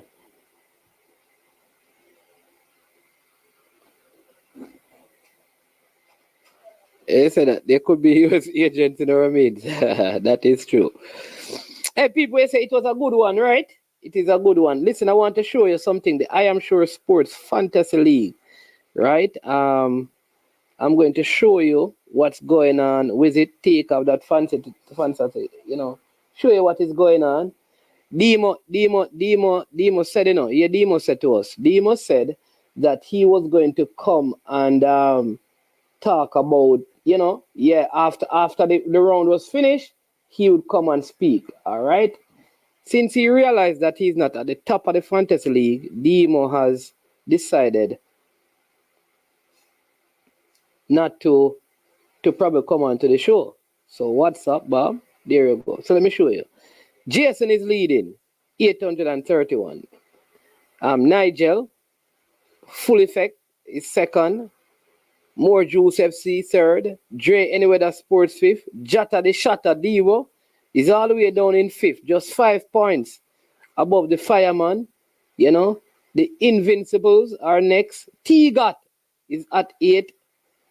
Rising FC, Jason is at 9. Number 10 is Imagine Awesome. Gabby Abbey is next. He is at 11th. So let's go to, yeah. All right. So let's go to the rest of the persons on it. See the Gabby Abbey. Owen is 12th. Yanks Lions 13. GF Chelsea FC 14. Firefi. That Jason Gona using too many Arsenal players, man. Streetside FC is 16. Peel them 17. Up top, Duckland, big coach Duckland, almost at the bottom of the pile. Joe, oh my lord, Joe, crazy hardy, 19. Joe, you have to do better, Joe. You just move up the table. Fireball, drop. All right, so people have to go on better, you know. This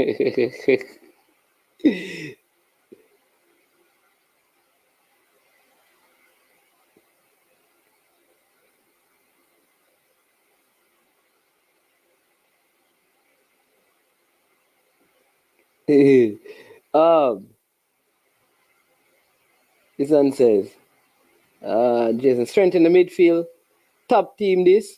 Jason says, Guna says, it's not now then when. This time leading up to the Copa America before the qualifiers is when we should open the floodgates as long as the player pedigree is up to standard.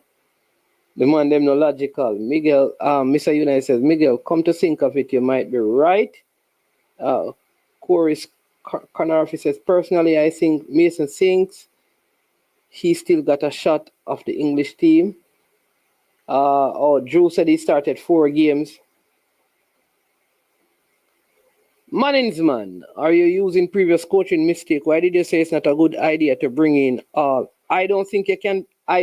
No matter about past or present, I don't think it is practical to bring in 8 new players into a starting 11 for a semi-final game in CONCACAF against the USA, in the USA. I don't think it is practical.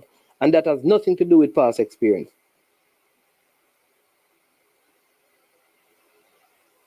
Yeah, I like what Shamar is saying. I think if you bring in, listen, with the present group of players that you have, everybody is fit.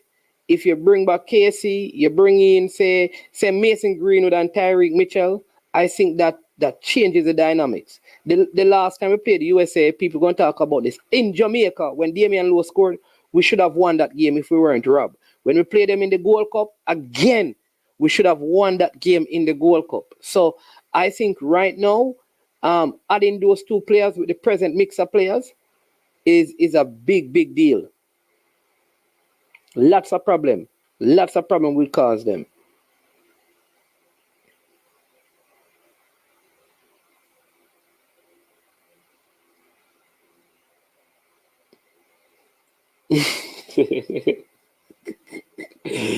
There's a parish calls. You're not in the you're not in it, and that's why I agree. This comment is so important. That's why I agree with Cranky, because what Cranky is saying, Cranky is saying the most important position is not even Mason Greenwood while he wants him to come. The most important position to fill is the CDM role, he believes, and I think that because I think Amari Bell is very good, Greg Lee is very good, but I mean Tyreek Mitchell is above them, right? But I think that would be some good left back. I think one of the areas that we need to look at is possibly our right back. The right back area, I think we need to lift it up.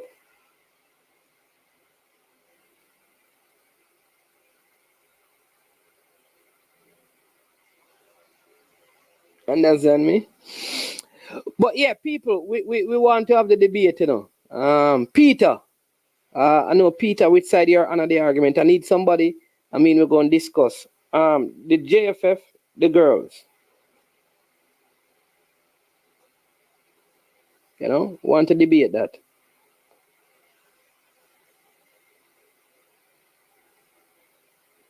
The girls did the right thing.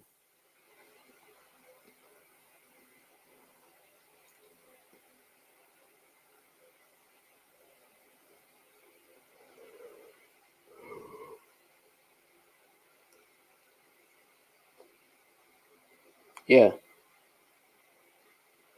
No, Mitchell is a left back. Mitchell is a left back, man. Nathan Ferguson is a right back. I've never seen Nathan Ferguson at Crystal Palace. That's a good player too, That Jamaican connection.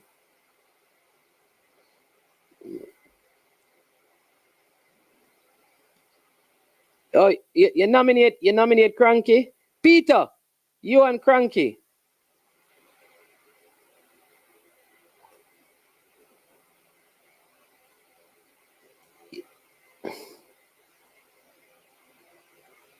Ethan Laird. Good player, but I think he's a more like a attacking left-sided player to me. And I think if you get Tyreek Mitchell and you have Amari Bell, I think he's not above those two. So that puts him in a very sticky position because he's also left-sided. I personally, people, let me tell you this. You see, Bobby Reid, I'm telling you, Bobby Reid has in the midfield. Hey, people, you know what I find so strange? No matter which coach comes to Fulham, Bobby Reid starts for Fulham in multiple positions in midfield. And I think Bobby Reid is one of those players in the Jamaica team that people they don't rate him. And I think if you look at look at the balls that he loses in the game. Look at how many times he's dribbled past.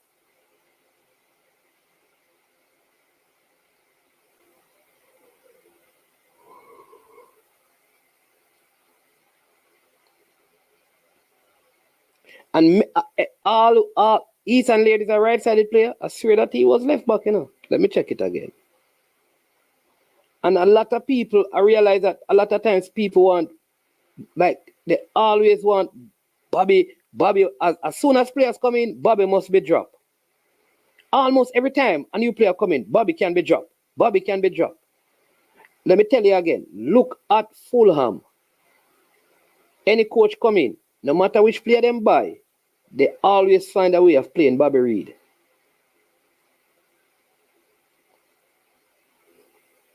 Yeah, lots can play right back. True. Ethan Laird.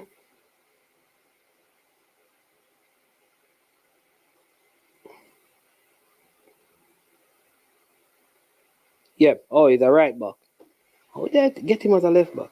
Soldier, if you deal with a thing for me, I know in a deal with Soldier. Fire! Big up yourself here, Soldier. Yeah.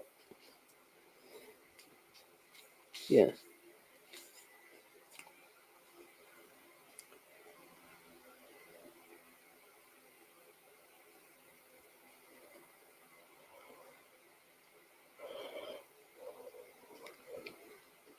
Yeah. Anyway, people, it's 3 hours 45 minutes. We short some funds to get there. So hit up the super stick and the super chat. We want to deliver these things. You understand me? To Morant Bay High School. We have all of them already. But like for showing a proof, So let me show you, Bam. Not sword. Where there, Let me find it. See it?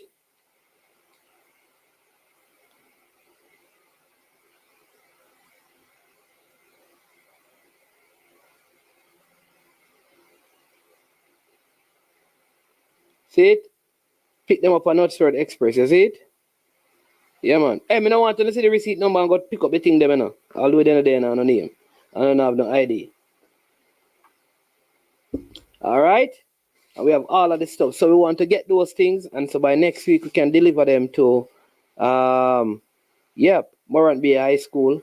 So them can get them female program going. So big up to Michael Garden. You understand me? Andre Fortune. Yeah, man. I remember that Captain Andre Blake, captain of the team, he'll be having his goalkeeping camp the 14th and the 15th of December out here in Jamaica. Captain Horace Center. Check that out. Next week, Wednesday, Cavaliers. Second leg of the club championship finals versus Robin Hood. Yep. Go out and support them. I like to know Morant Bay High School. Drop a super sticker, super chat. How does you come from? The same time I say come from, so we can go to go help them. You've contributed. Where the Morant Bay? You know what is so funny? Where the Morant Bay High School people them there?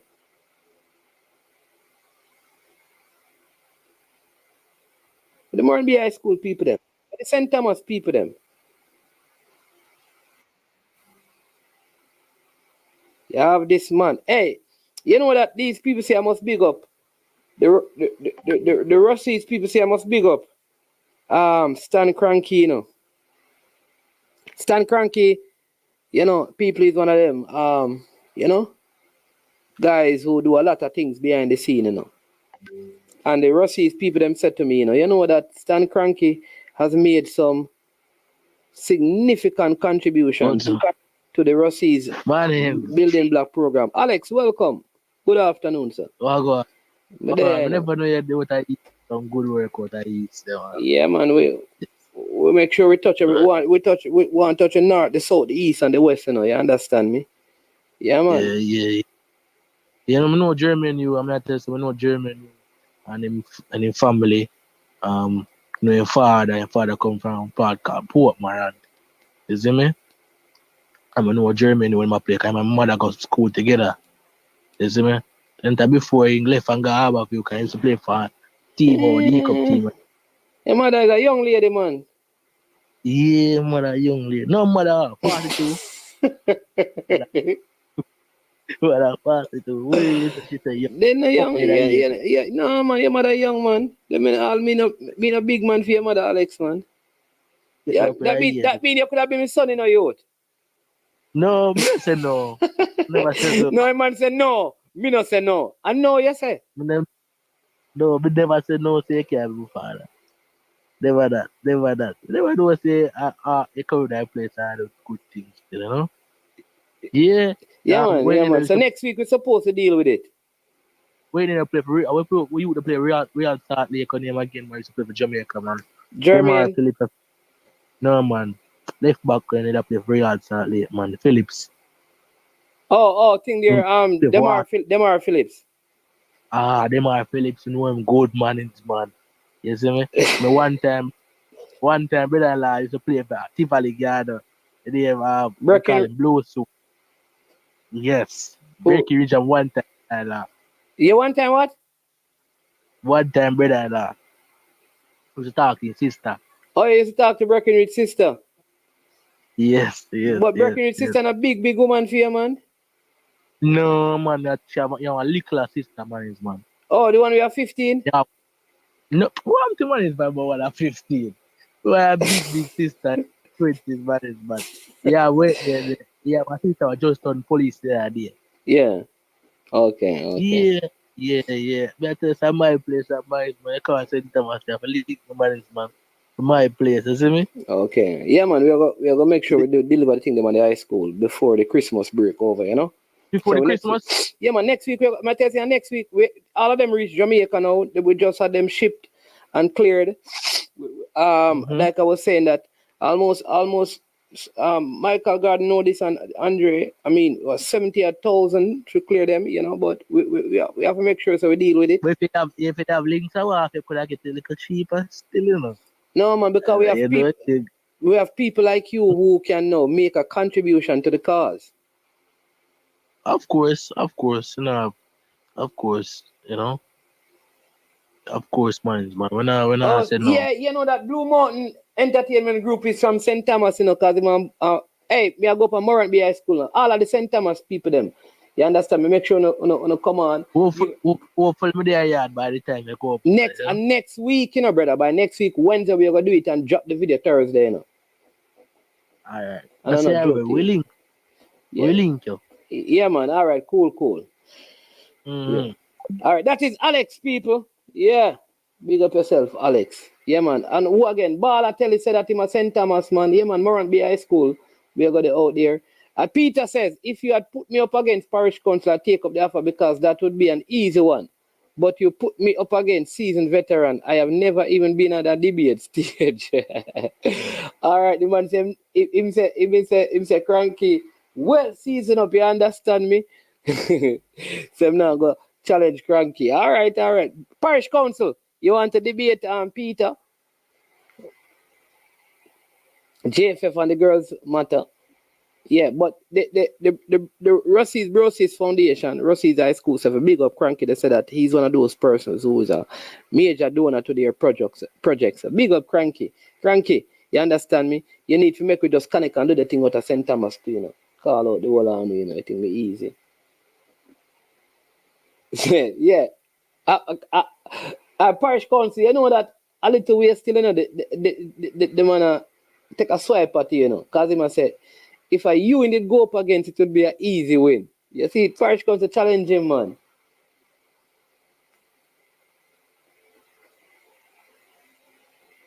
Hear this man now. Me come from the best part of St. Thomas, man. Best coffee in the world. No crime rate.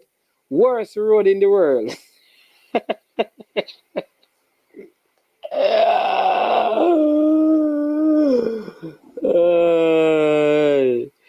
Alex, yeah, man, Jerry went to St. Thomas Tech.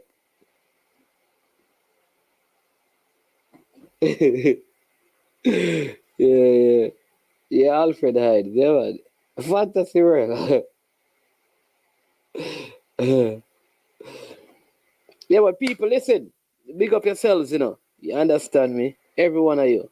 You know, home and abroad, East Coast, West Coast, you understand me? North Coast, South Coast, outer East, you understand me? You know, the western parts of Jamaica. Every garrison, every uptown community, every business place. You understand me? Every male, every female. Hey, Reedy, big up yourself. Reedy, drop a super sticker, no, man. Reedy, Port St. Lucie in the building. Reedy are the first man from Port St. Lucie, you know. Reedy, I know you know, invite me for the tournament, you know. Me have some bad goal in the footy, I know, Reedy. Me have around 6 hat-trick, you know. Yeah. Big up uptown man like Simon Preston where can't talk a word of patois. You understand me? Soji have a very bad habit. So every time me I go close my show, Soldier call. I go close the show, my brother. What go on, Soji? Bless up yourself, man. You're back in England from your political conference. Yeah, that's why I say you should talk to this lady, talk to Juliet, tell him say or do something like that. She's a past student at Morant High School. No man, me not. You need to talk to her and that's tell her what text, but I try to see her ignoring my text. That's the reason why I call. Me I ignore your text? Are you miss? Soji, you send me a text? You send me a text? You know, This Mannings, man. You know, send me no text, soldier. I'm not hearing you. You know, send me no text, I'm not man. hearing you, my brother. I'm hearing you, soldier, man. Check your phone. Something wrong with your phone. Everybody hear me and I hear you. Yo, soldier. Soldier.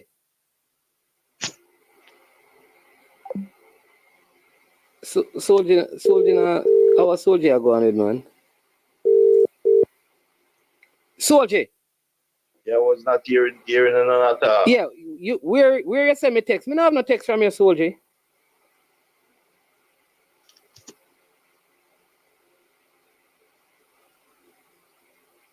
So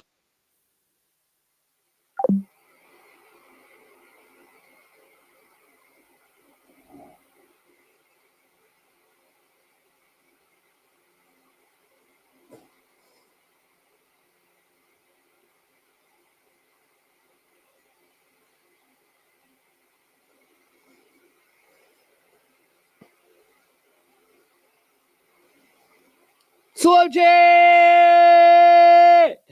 Yo.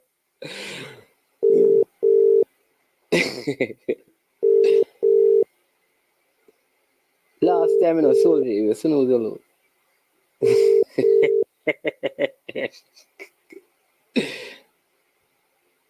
Soldier! I don't know what happened. Me not hear you, my brother. Yo, soldier. Oh, me not hear soldier, man. All right, hey, somebody is calling me see if a soldier phone I give problem because me not hear. I am hearing you, no soldier. Me know you not hear me. Not hear you. All right, hey, somebody is calling me see if a soldier. Yeah, it look like soldier have the video I play.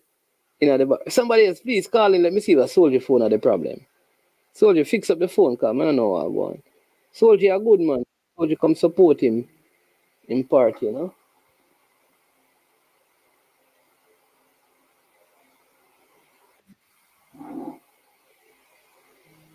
All right, let's see who is this now. This is. Good afternoon, man. Good afternoon, Good afternoon. Are you hearing me? Check. Hello? Check. You hearing me? You're not hearing me? Good afternoon. Good afternoon. Are you hearing me? Yes, I'm not hearing you either, man. You're not hearing me? Oh, okay. I'm gonna know. Yes, I'll hang up and get back to the show. Yeah. Okay. Good afternoon.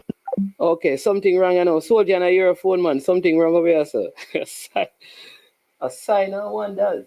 All right, let's do this.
Hey, check.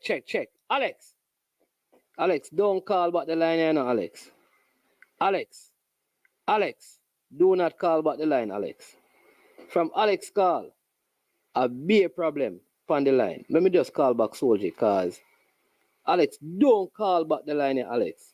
Yo, Alex call and mess up everything. People, you must be here now. Alex fault, man. Soldier. Yeah, hear you now. I hear you. Yeah, man, Alex calls it, man. Where you say now? Talk fast, cause we soon done the show.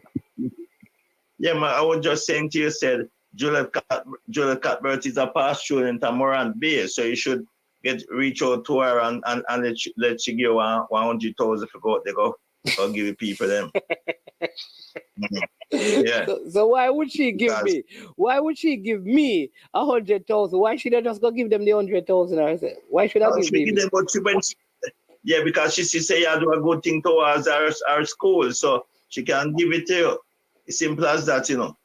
No, so like how we start the thing now, what she can do is she can come in afterwards and add to it. She no need to give with the money, man. She give it to the kids, them and them thing, them, man. Okay. She can do that. She can do that, of course, because anything she achieve, not that she achieve it, right? So she have to do that. Yeah. So it's a good thing. Yeah, man. May I come back down the next week, you know. Yeah. That's why I'm not going back over. Yeah. Okay. I come back down the next week. Me just come up and deal with some. Me just come up. Me a New York, me there, and something me come up here to deal with, you know. Okay. We talk here, me not gonna say that on the show. Yeah, man. We talk off here. All right, but hey, one thing we rate with you, know, Soldier, you always call me on the ear to tell me say you'll talk to me off here. Yeah. That's how I rate you. Yeah. Yeah. Anytime you want to talk to me off ear, me like when you call me on the ear and say, man is man. You know, some want to talk to you off ear. Me rate that. Yeah. Yeah. Yeah, man. All right, so we talk. Yeah, man. Yeah, man. All right, cool. All right. Call back Michael God, you know. Soldier, my virgin, man. Can you hear me now? Yes, I can hear you. Wonderful. Yeah, man. All right, so the line work. I don't know what Alex did, you know. Yeah. But listen, I have to commend you, you know, because you're the person who made this thing happen. You understand? No, man, and you are the person that made this happen.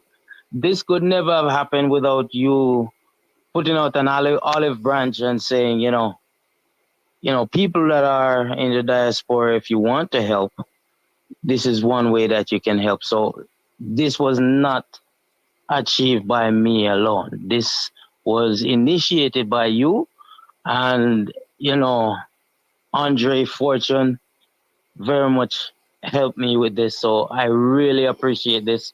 And like I said, you know, it's big up to Morant Bay High School, and I'm just here to do what I can for my school. Okay. And there are other schools that I am willing to do things for. It doesn't really matter. It's going back to Jamaica, and that is the main thing, and it's going back for the youth. So we want to see this kind of thing happen on a regular.